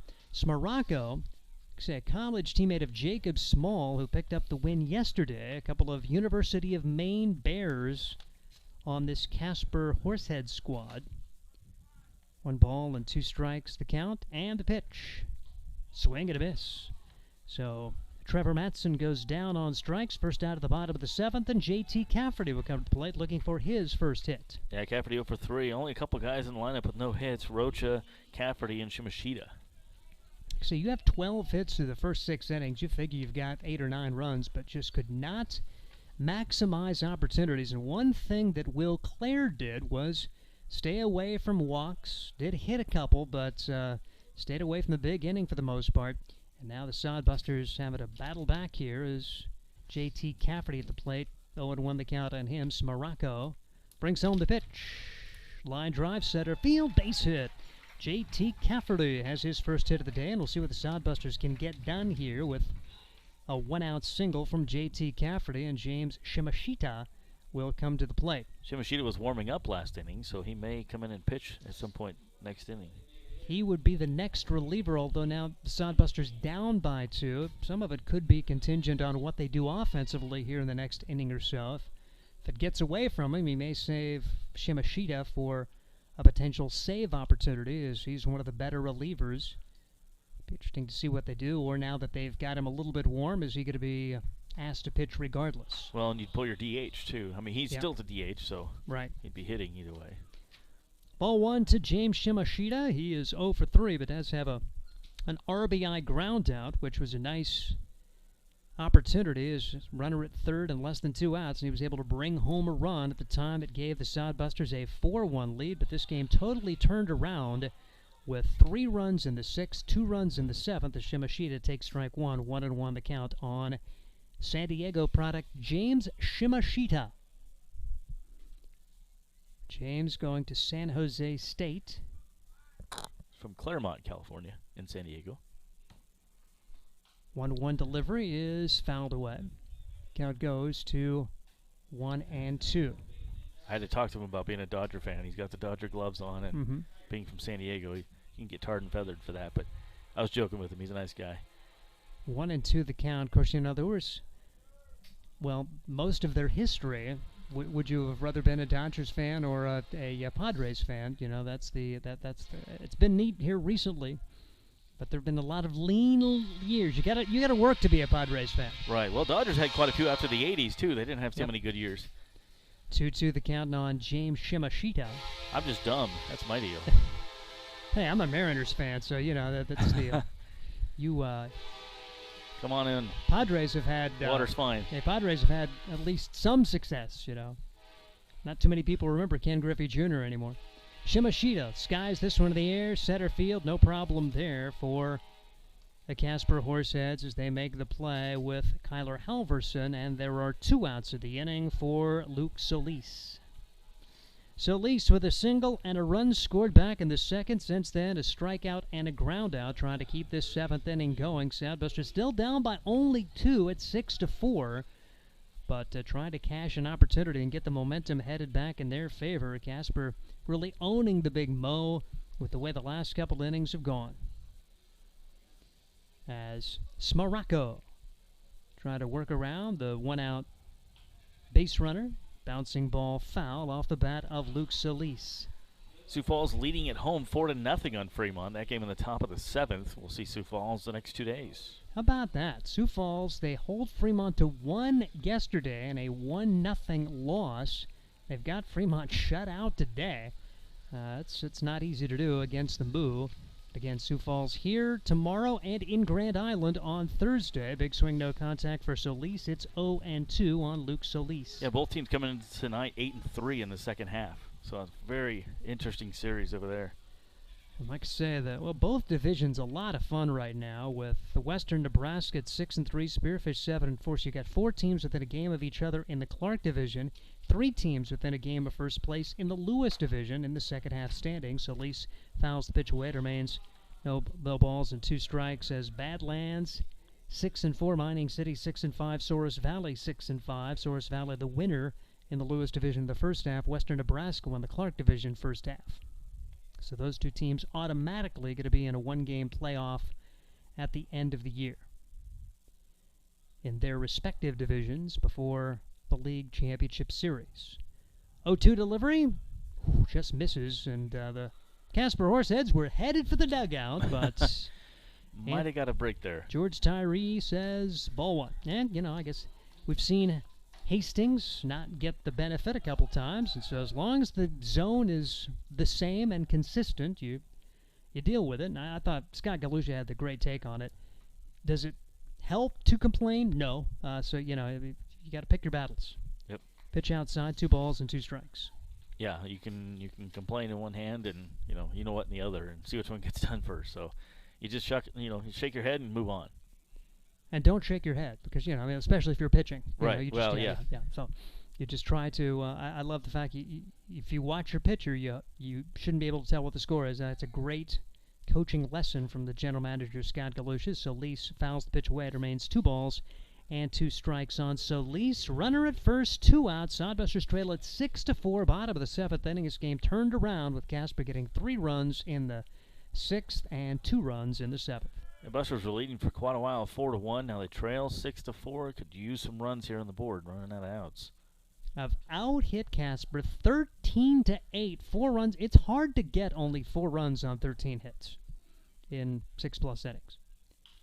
Solis fouls the pitch away, and it remains 2-2. Pretty good at-bat going on here for Luke Solis, making Smaracco work. 17 pitches thrown already this inning, despite the fact that he has allowed only 1 base runner.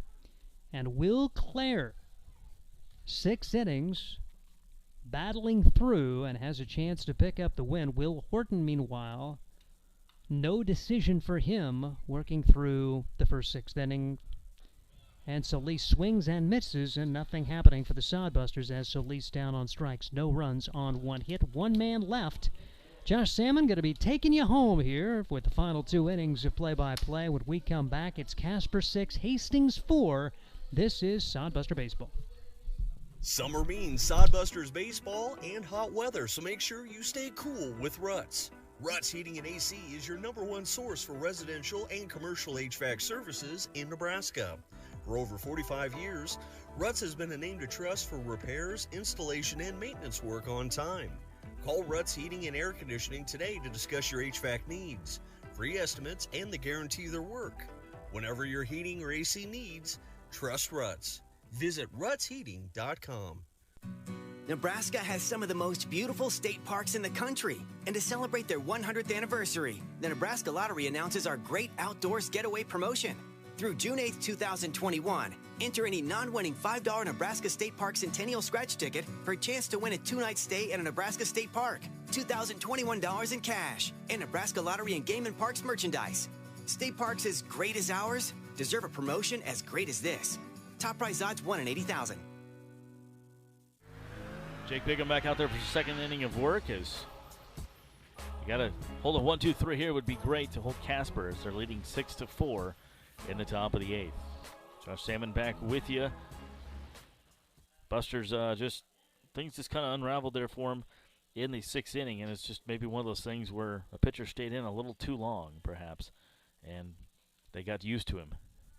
So Bigham didn't have a good inning out of the bullpen last inning, giving up 4 hits, 2 runs on that one. But back out there, Shimashita was warming up last inning. It does look like he is warmed up if they need him, the lefty. So it'll be Boyd, Herter, and Halverson due up here for the Horseheads.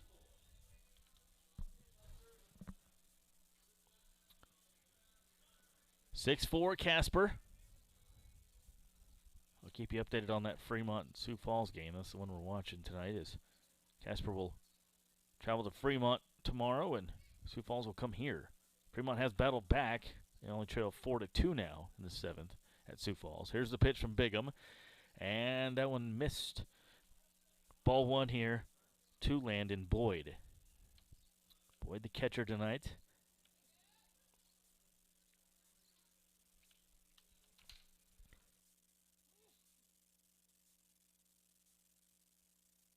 Two 2-0 here to Boyd.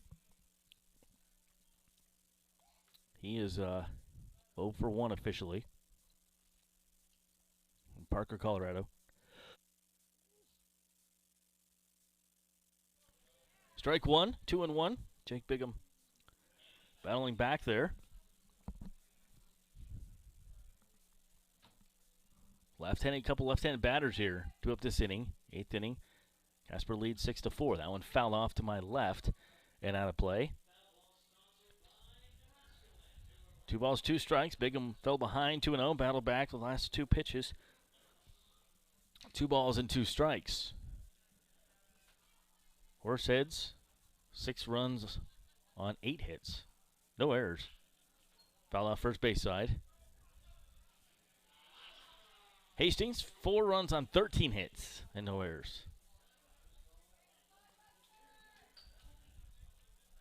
Jake Bigham. Him on relief of Will Horton, who up until the 6th inning pitched a pretty good game. Bigham from McLeod, Oklahoma. Doesn't say much. You go to interview him, and he has very few sentences to say. He's a nice enough guy. He just doesn't have a lot to say.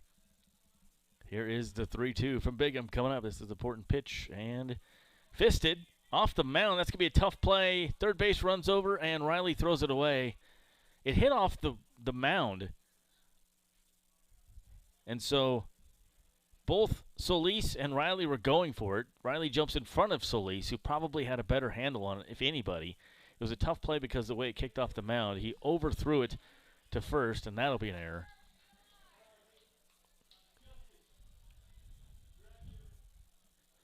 So Luke Bay coming out to talk to Jake Bigham, as he doesn't like the way his right-hander's pitching at all. He's had a tough time. And Bigham's gone. So we'll have a pitching change, and we'll be right back.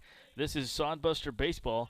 We'll take a word from Graham Tire. You know Graham Tire for their quality tires and service, but did you know that they do brakes, batteries, and oil changes, and even shocks and struts? Graham Tire in Hastings has the quality products and great service you have come to expect from the Graham name. Rick and his crew will get you fixed up and right back on the road safely. And you can trust that the job was done right. That's peace of mind. Graham Tire in Hastings, West 2nd Street, open 7:30 to 5:30, Monday through Friday. A proud sponsor of Sodbuster Baseball. Hey you, your ad here. It's Josh Salmon of Salmon Says Media. Imagine turning on the radio or TV and hearing or seeing your business being advertised. Salmon Says Media offers voiceovers, full audio production, on-hold messaging for your phone, and more. Nearly 2 decades of experience. Salmon Says Media also offers radio imaging and podcast production. See us on Facebook. Salmon Says Media, the official media partner of the Hastings Sodbusters. So Jeremy Schneider comes in to pitch out of the bullpen. Third pitcher of the night for the Busters. Bigham did not have a good night at the office. And so third pitcher in for them is Jake Schroeder. Get you some numbers here on Jake. He's got his glasses on out there. Excuse me, Schneider is on. I said Schroeder. It's Jeremy Schneider. I wrote Schneider. Jeremy Schneider is on. This is his 8th appearance. He's pitched 37.1 innings. His record is 0-4, 5.30 ERA. He's struck out 28 guys in that time. Batting average against him is .214. So Schneider has made 7 starts.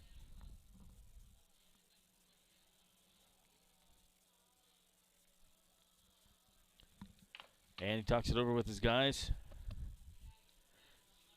And actually, he comes out. So, not sure what's going on there. Schneider didn't feel comfortable. And Jake Bigham back in the game. So, I'm not sure exactly what happened there. As, I don't know if Schneider just had an injury going on and they...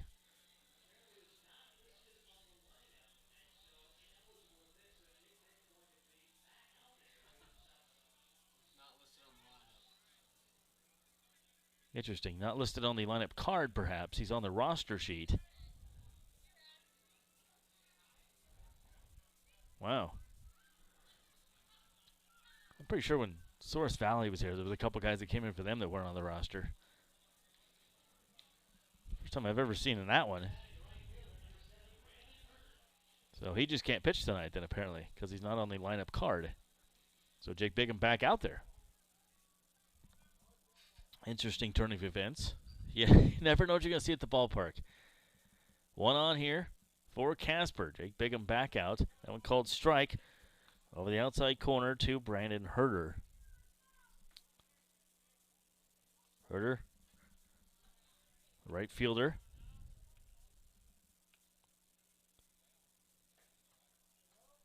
And Herder is 0 for 2.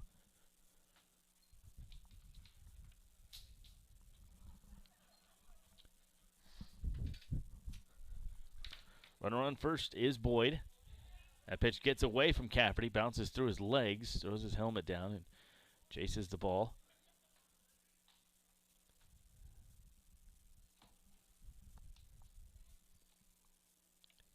So Bigham was pulled out of the game. They put in Jeremy Schneider, but Schneider not on the lineup card, so he wasn't allowed to pitch. So then Jake Bigham is back out there. You learn something every day. Here's the 2-1.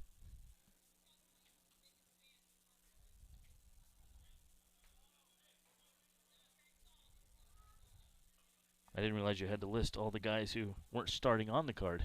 Guess I never realized that. 3-1 now. The count to Herder. Back to top of the order with Halverson next. Casper leads. They scored 1 in the 4th, 3 in the 6th, 2 in the 7th. Here they are on the top of the 8th, leading 2 by 2, 6-4. High chopper to first base. Matson grabs it himself. Able to advance over to third, though, is Landon Boyd.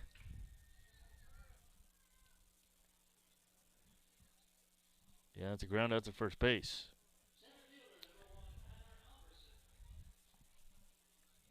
So 1 out.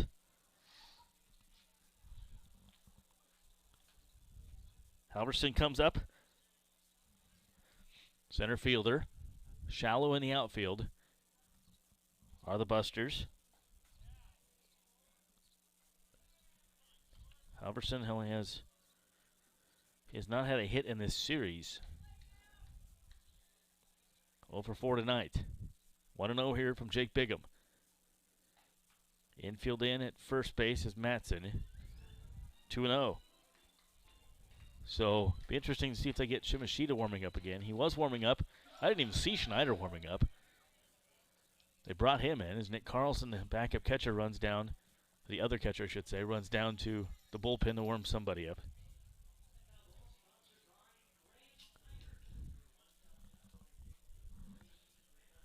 Two balls and a strike. Runner staying on third is Boyd. Only 1 out here. Casper threatening with a 2-run lead. Swung on and missed. 2-2. Major League Baseball All-Star Game. American League is up 4-0.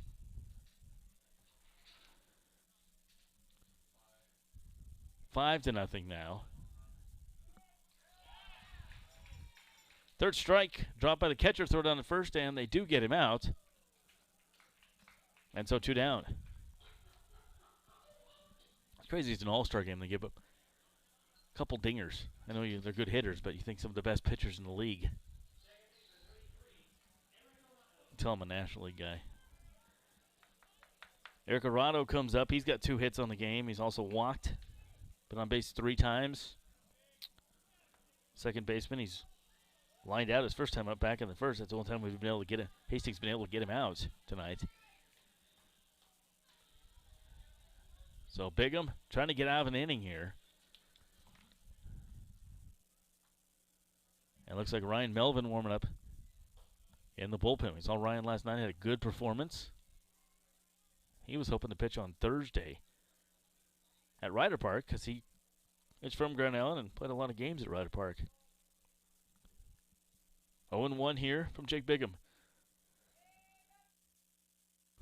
That one first chopped down first base side, and it is a foul ball. 6 runs on 9 hits for Casper. And I keep wanting to call him Fremont because of those orange jerseys. It's really messing with me. Boyd standing on third base. Reached on an error, stole a base, advanced over a moment ago on Herder's hit.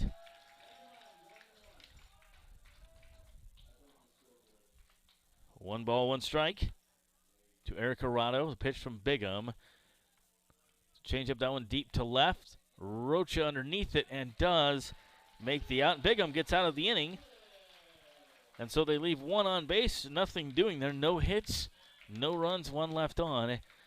At the end of 7.5, it is 6-4. Bottom of the 8th coming up. This is Sodbuster Baseball from Duncan Field. We'll take a word now from 5 Points Bank. 5 Points Bank has been proudly serving the Tri-City area for decades, and we are continuously finding ways to make your banking experience easy and enjoyable.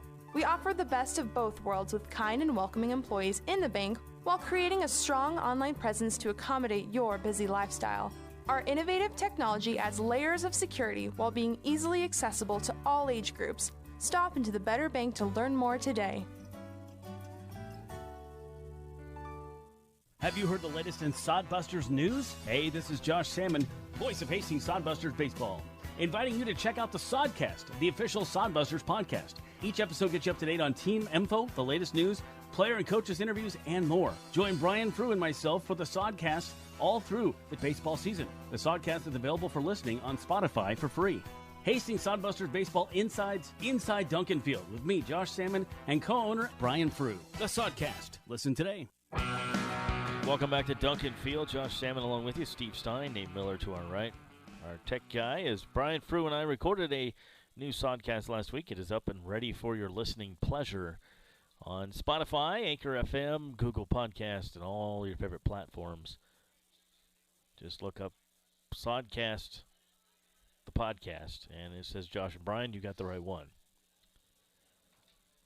Back out there for a second inning of work is Shimaraco. It'll be Ian Riley, Cameron McClure, and Jackson Rocha scheduled. 6-4 is the score here as Busters down the last 6 outs. The way this game started, you just thought the momentum, you just had that feeling that it was going to be a good win day for the Busters, and then things just really kind of fell apart there in the 6th inning. And trying to battle back now instead of leading. Fremont took a commanding lead now at Sioux Falls. They were trailing 4-2 in the 7th inning. They now lead 11-4 in the 7th inning. A huge inning for Fremont.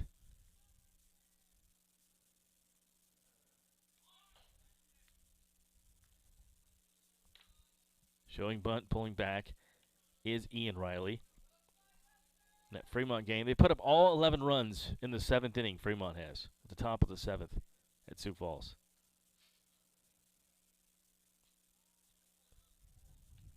That's got to be a bad situation. Stone, their pitcher, gave up 4 earned runs.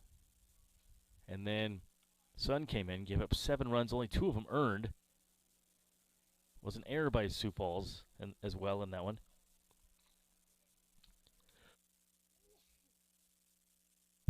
Ian Riley fouls that one off the third base side. 1 ball, 1 strike. Tomorrow, Sioux Falls Sunfish will be here. First time we've seen them at Duncan Field this year.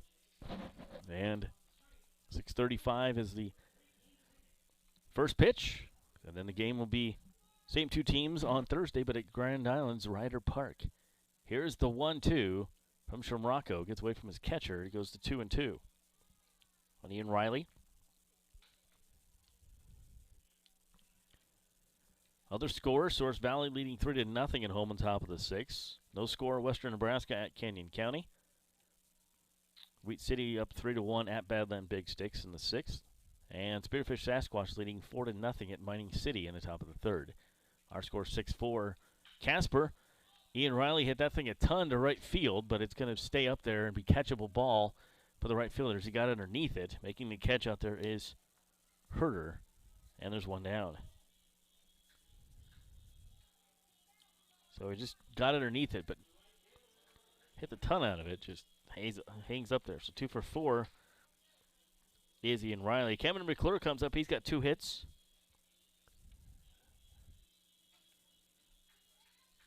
So Fremont in their game at Sioux Falls put 11 runs up in the 7th inning. I guess it could be worse, right? Here, Casper put 3 up in the 6th, 2 in the 7th. First pitch misses outside to Cameron McClure.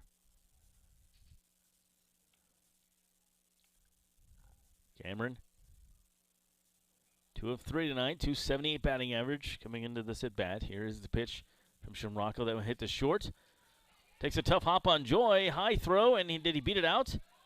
And they're going to say out. Ground out the shortstop as Joy had a hard time with it. So there's 2 down. Jackson Rocha comes up on his birthday looking for a hit. Rocha 0 for 2. Left fielder.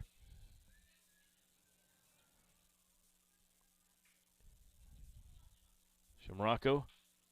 That will hit the short as well. Joy. One motion over to first, and the Busters are retired in the 8th inning. So nothing doing here for Hastings. 3 up, 3 down. And top of the 9th coming up. Sodbuster baseball from Duncan Field as Horseheads lead it 6-4. Take a word from the Adams County Visitors Bureau here as one of our sponsors. Imagine visiting a place with historic housing districts, beautiful parks, and strolling through downtown shops. No, it isn't a fairy tale. It's Hastings, Nebraska. The Adams County Visitors Bureau invites you to experience Hastings, from bird watching to the Aqua Court Water Park to taking in a Sodbusters baseball game at historic Duncan Field. It all starts with the Adams County Visitors Bureau. What would a visit be without great eats? Hastings has plenty for all cravings. Start exploring at visithastingsnebraska.com. Experience Hastings with the Adams County Visitors Bureau. Nebraska Land Distributing is a proud sponsor of the Hastings Sodbusters. When you come to the ballpark, get a refreshing Coors Light, courtesy of Nebraska Land Distributing. Nebraska Land Distributing also features Leinenkugels, the ultimate summer drink, cold and refreshing, and sold at Duncan Field. Another Nebraska Land Distributing option when you come to the ballpark is light beer from Miller. Everything you've always wanted in a beer and less. Nebraska Land Distributing, proud sponsor of the Beer Batter at all Hastings Sodbuster home games. Well, the game now for Hastings is a pitching change. A guy who is on the roster, on the lineup card anyways, Ryan Melvin. Melvin came in yesterday, was very effective out of the bullpen, and 2 1/3 inning pitch, gave up just the 1 hit, and 8 batters faced. Had a good interview with him after the game yesterday. Nice young man from Grand Island who's hoping to play on Thursday's game. We'll have to see, as he threw 8 batters yesterday. He's in here in the 9th, trying to just hold Casper. Buster's trying to stage some kind of comeback in the bottom of the 9th, but first they got to hold Casper here. Horseheads leading this one 6-4. They have scored, and their scoring didn't start till the 4th inning. They scored 1 in the 4th, 3 in the 6th, 2 in the 7th. Hastings scored 1 in the 2nd, 1 in the 3rd, 2 in the 5th, and haven't scored since.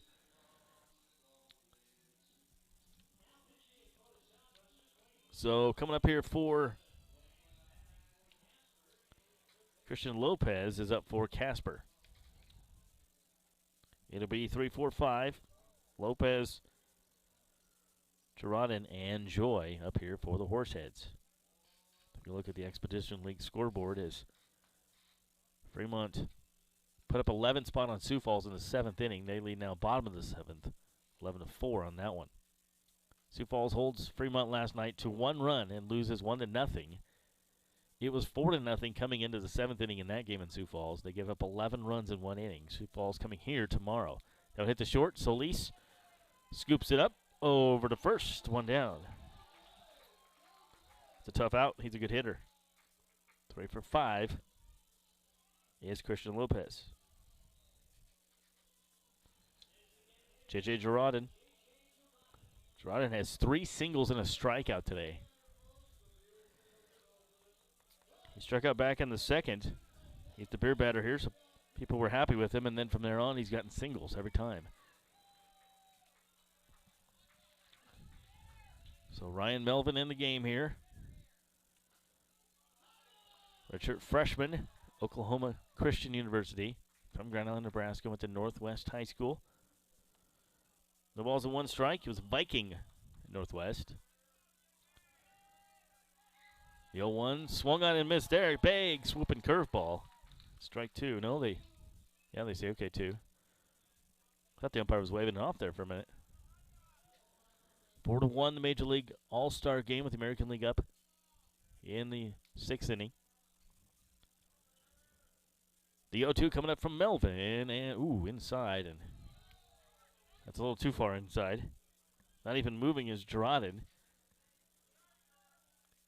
That came about 4 inches from hitting him. Here is the 1-2 coming up from Ryan Melvin. Pitch on the way. Curveball again. This time he hits it. It is fouled off. Will remain 1 ball and 2 strikes. 6:35 tomorrow. Here's Sioux Falls Sunfish are in town. First time they've been at Duncan Field this year.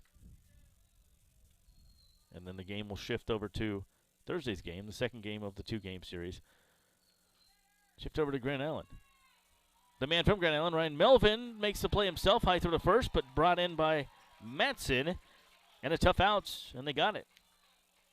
So 2 up, 2 down here for Melvin and the Busters in the top of the 9th. Preston Joy. 3 for 5 is Girardin. Preston Joy comes up. He's 1 of 4.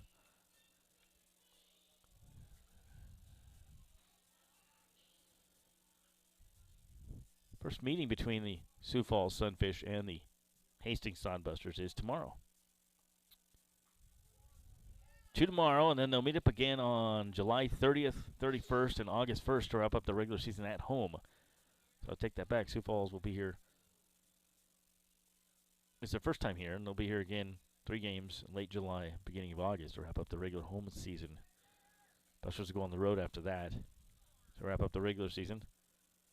1-1 here to Preston Joy. 5-1 in the American League All-Star, or American League leading the All-Star game in Major League Baseball. Swung on and missed. Good off-speed stuff. Ryan Melvin really looking good here out of the bullpen in the 9th. Picked up where he left off yesterday. He looked outstanding last night. So really good stuff going right now. Here's the 1-2. Coming up to Preston Joy. Melvin gave up 1 hit last night in 2 1/3 innings, and 8 batters faced. He's gotten 2 outs here. It's possibly 3rd out. Diving play at 3rd. Riley over to 1st, and he does retire on 3 ground balls. And there go the Casper Horse Heads in the 9th. Busters got a little bit of work to do, down by 2. They can do it. Stick around, put on your rally caps. Bottom of the 9th coming up. Will we have a walk-off win? We will find out after these messages. First from Sam's Club. I'm a working mom. I don't have a lot of time for grocery shopping. That's why Sam's Club is so convenient. I can get the food my family loves, household supplies, and be on my way. My husband likes that they offer oil changes and tire services. Really saves him time. They have early hours for Plus Club members so I can beat the crowd on the weekend. Plus, Sam's Club offers free curbside pickup. Order online or in the app. Sam's Club, Grand Island. Sam's Club, a proud partner of Sodbuster Baseball. For the best in promotional videos, custom designs, photography, websites, and more, it's Provident Promotions. You've got the business. Now make it stand out with Provident Promotions. Provident Promotions can help you design your logo, website, custom make your promotional video, and shoot just the right photo for your company or business needs to be seen everywhere. And they even offer email marketing services and social media management. Let them help you from start to finish. 111 North Burlington Avenue, Suite 110 in Hastings. A proud sponsor of Sodbuster Baseball. Back to top of the order.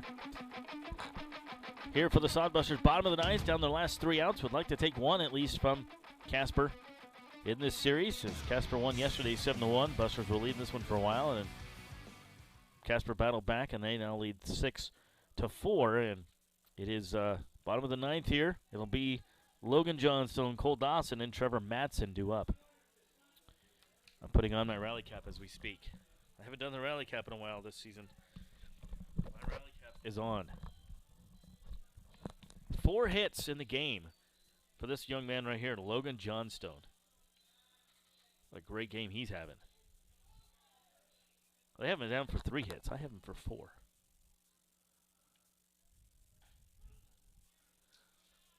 Either way, it's a good game. Strike 1 there to Johnstone.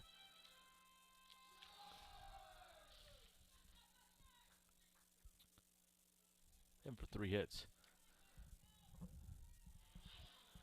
No balls and 2 strikes to Johnstone. Throwing strikes out here is Shamrocco. Marshall Shamrocco came on in relief of Will Clare. Shamrocco now in his 3rd inning of work, and that one misses outside. Ball and 2 strikes. Busters need to get somebody on base and get something going. Trailing by 2. They haven't scored since the 5th inning. That one fell off. It's 1-2 again. Sioux Falls coming to town tomorrow. 1 game here, 1 in Grand Island. $6.35 on both of them. Grand Island's game, $8 to get in. Good price for you. Fun field if you've never been to Ryder Park. If you have, you know what I'm talking about. Look it up in Grand Island. A lot of baseball players have played there over the years. That field's been around since I've been born. I played 1 Little League game there, I remember for sure. Once back in high school. Or I shouldn't say Little League, but Legion Ball. 2 balls and 2 strikes.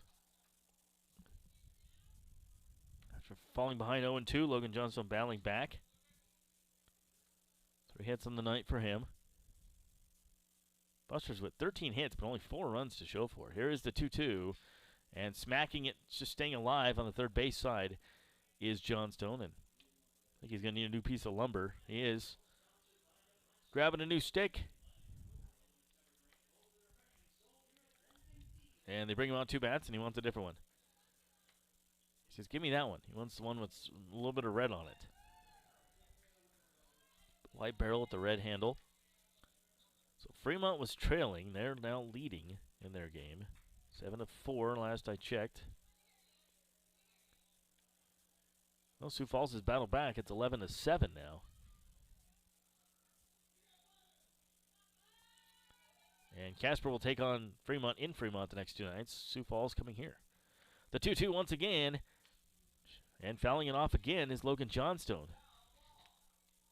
So good at bat here for Johnstone. Getting the pitch count up a little bit on Morocco this inning. The 7th pitch of the at-bat.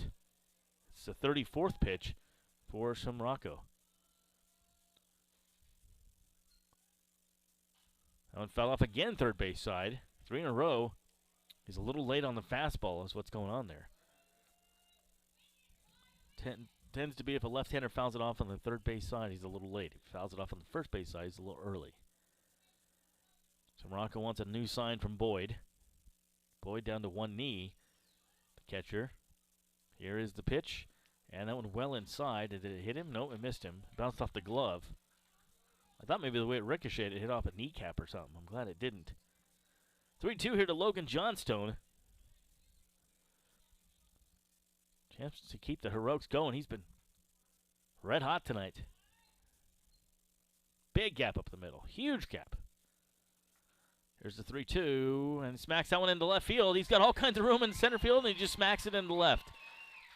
Pitch was on the outside part of the plate. He just reaches out and smacks it. This kid is really seeing the ball well. 4 hits for Logan Johnstone in the game.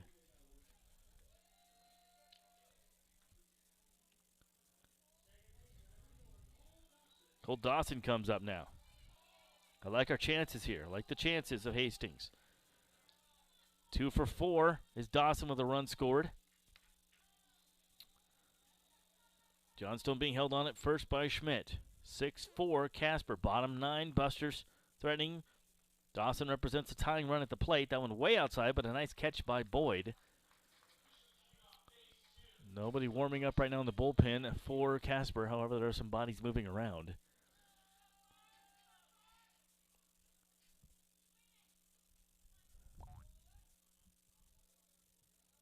One ball. And no strikes. That one. Ooh, they got a call on that one. That was high. Ball and a strike. I'm just going to tell you, that one was high. Cole Dawson isn't very tall, but that was just high to anybody. Standing on first base is Logan Johnstone. 4th of the night for him. Short lead over at first. Busters trail by 2, so you don't want to run yourself out of an inning, especially in the bottom of the 9th. That one misses outside, 2-1. Trevor Madsen due up next. You'd like to get a couple runners on. Dawson represents a tying run. Madsen would be the go-ahead run. Chance for a walk-off. Haven't had only one of those all season here at Duncan with McClure's hit against Fremont earlier in the year. That was a fun ending to that one. 2 balls, 2 strikes.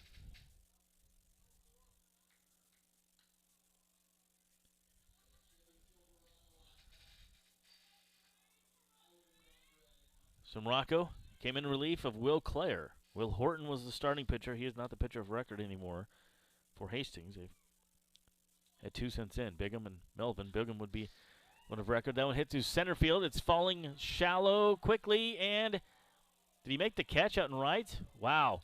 Diving from right field to center field was Herker. The center fielder lost it, I think, in the lights. Halverson. Herker came clear over from right field. Fully extended, diving out, making the catch. Caught it about, 8 inches, 9 inches off the ground in center field. So that's a tough out for the Busters. Trevor Madsen, though, the crowd's getting excited. Runner on, only 1 out here. Now Madsen represents a tying run. Logan Johnstone stands on first. He singled lead off the inning. Cole Dawson flew out a moment ago. Madsen hits that one into left field, and he is on. First pitch swinging. He struck out last time. He says, this time I'm going to be aggressive, and hit the single. 2 hits on the night for Trevor Madsen. He's also had a sac fly, been hit by a pitch. Busy evening for him. J.T. Cafferty comes up. Cafferty represents the go-ahead run. Johnstone is a quick runner at second base. Madsen not too bad either. At first, they're going to leave Madsen in. I thought maybe they'd courtesy run for him with Carson Cahoy. I think they are going to. Carson Cahoy is going to go run for Madsen. Madsen's not slow, but Carson Cahoy is very quick. Big high five to the 2 guys. So now you've got a lot of speed on the base path. Something in the gap, and you could score 2 runs. You could tie this thing up. Cafferty due. JT single his last time up, otherwise 1 of 4 on the evening. Boy, wouldn't it be nice for the Hastings native to do it here in front of his hometown crowd. The walk-off. Very shallow in right field is Herker. Extremely shallow. Deeper in center and left. Here's the pitch from Shamrocco. Way outside, ball 1. James Shimashita on the on-deck circle. Logan Johnstone stands on second. And Carson Cahoy, courtesy running or pinch running for Madsen, stands on second. The 1-0 coming up here from Marshall Shamrocco. And that one misses, 2-0.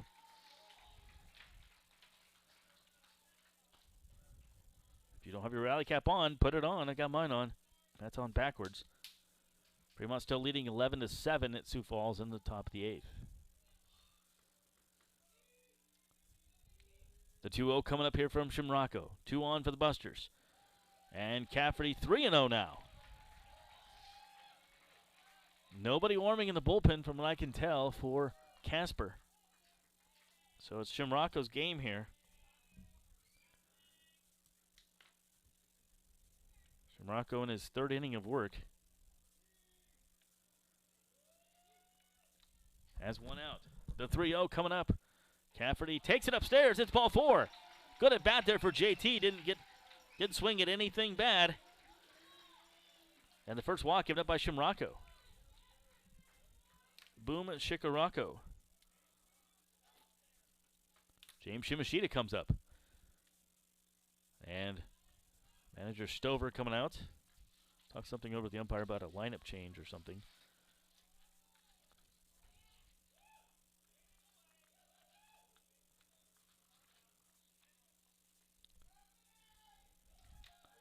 I don't know what that was about, but nonetheless, bases are loaded here. Busters have a good chance. You have to get something. You have one out. Bases loaded, bottom of the 9th. These are the situations you have to get something. No doubt about it. Shimashita up. Luke Solis due up next. Ian Riley to follow. 3 on. And first pitch strike there to Cafferty. Johnstone on third. Cahoy on second. Cafferty on first. Cahoy represents the tying run. Cafferty represents the winning run. Shimashita, the 0-1 coming up to him, is inside. A ball and a strike. James Shimashita, no hits on the night. He's popped out, flew out, grounded out, and flew out again. 0 for 4. Good chance here to erase all that with a good single. That one's going to go second. That could be 2. Over to second, back to first, and they don't get him. Run does score. So give the RBI to Shimashita. On the fielder's choice, he was running fast enough. It was hit just hard enough for him to run it out, and now Stover's coming out. And he's going to call his infield in. Talk about what he wants to do here. Little meeting on the mound. 5-1, the American League's leading the Major League All-Star game. Still in the 6th inning. And Chandler Wagner calling a little meeting of his own with some of the batters and the base runners. So Johnstone scored on that play. Busters down their last out. I'm going to stand up.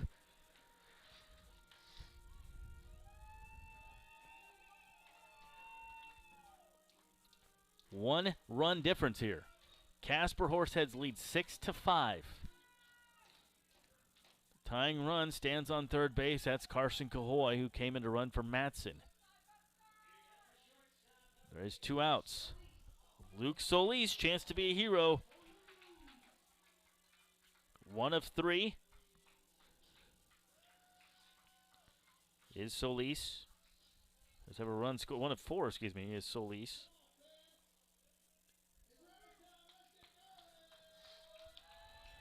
Two runners on. Shimashita stands on first. Cahoy could tie it standing on third. Just need to at least tie it. Let's see it tie here. A win would be great. A tie would be nice too.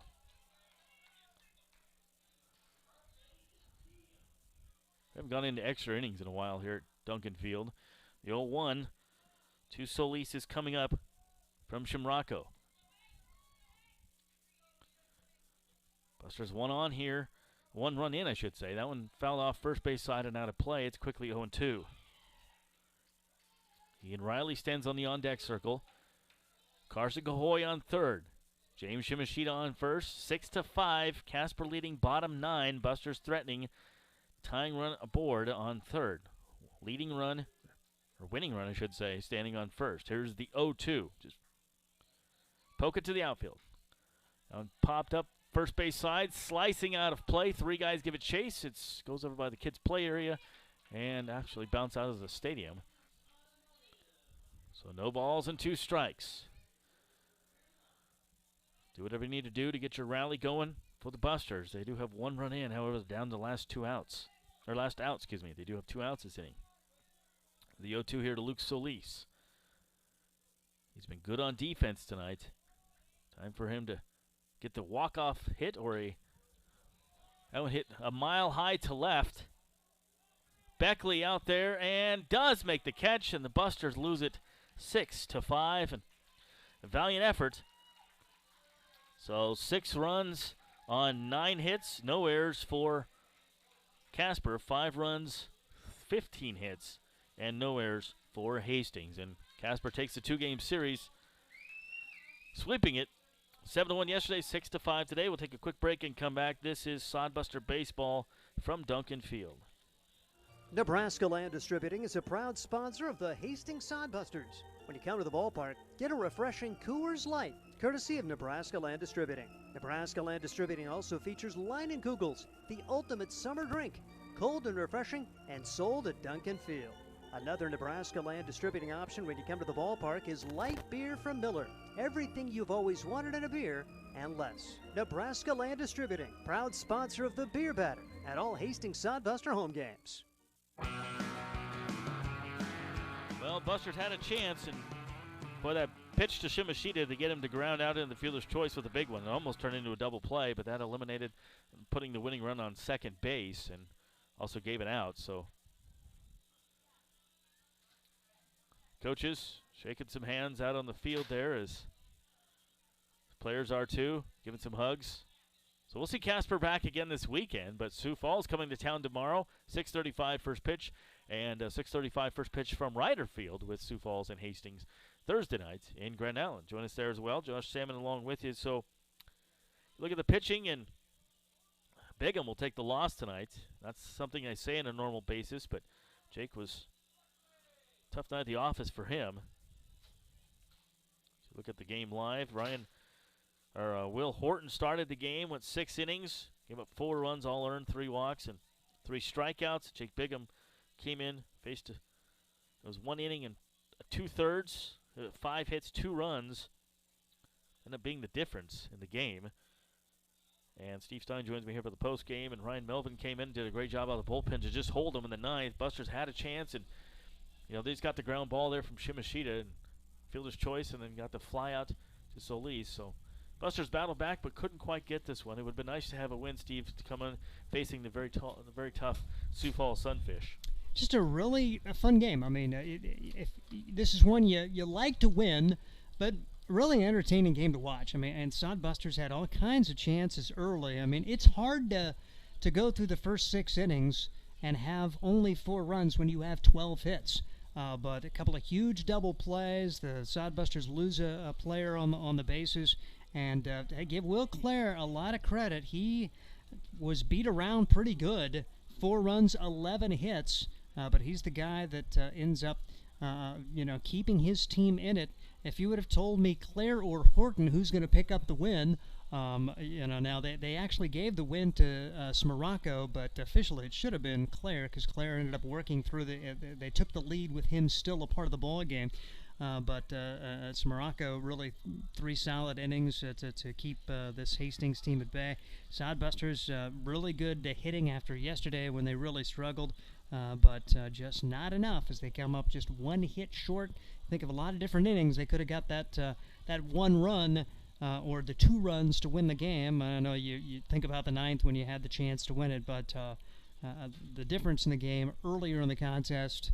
You think about that line out, step on the bag, double play, a 6-4-3 double play with the bases loaded and 1 out, and you had Will Clare on the ropes, but just not meant to be. Some good things to talk about, but unfortunately, one of those is not a win. I guess the only worst way it could be is if you were Sioux Falls and he gave up 11 runs to Fremont in the 7th inning. They were up 4-0 in the 7th. 11 runs put up by Fremont in the 7th. They now lead 11-7. See, that is the thing. I mean, number one, it's the 11 runs, but it's the 11 runs when you were shut out the first 6 innings. That was the bizarre stat in that game with Fremont and Sioux Falls going at it. So, say baseball is a strange sport, and there's all different kinds of ways to win and lose, and get a chance to hear from the head coach now, Chandler Wagner, and I'll tell you what, some disappointment probably, but some good things to talk about too.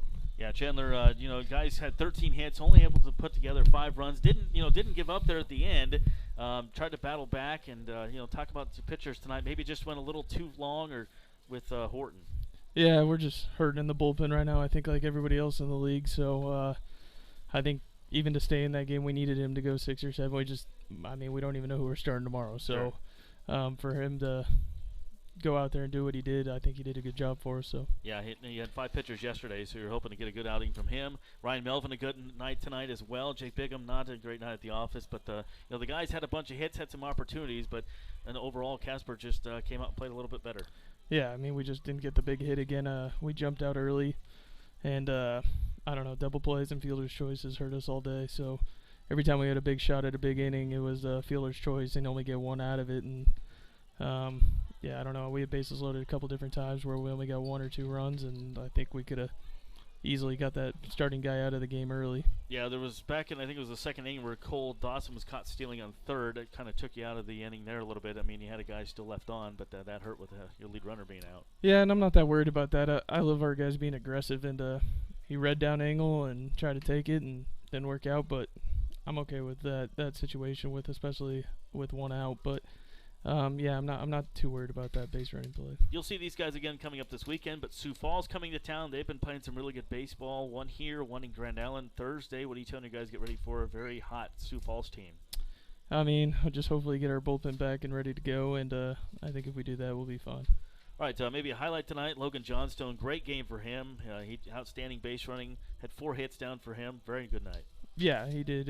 It's good to see him start swinging it well again. I know he's a really good hitter, and I think his stats don't really show that yet so far, but it's good to see him start to come around. Yeah, it's tough to have Justin McGuigan gone for the year.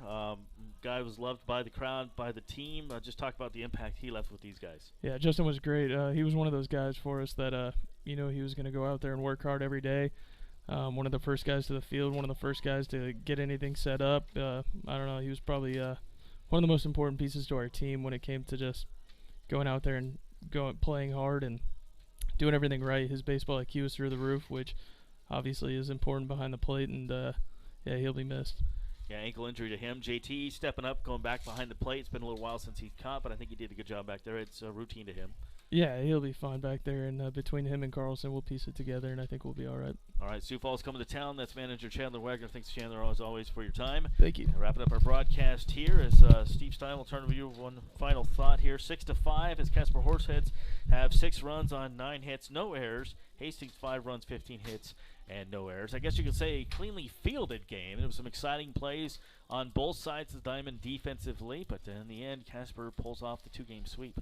And you look at it, I mean, there's so many different ways you can win and lose this. Think about the diving play with 1 out in the 9th inning and how that play helped turn the inning around. Sodbusters score 1.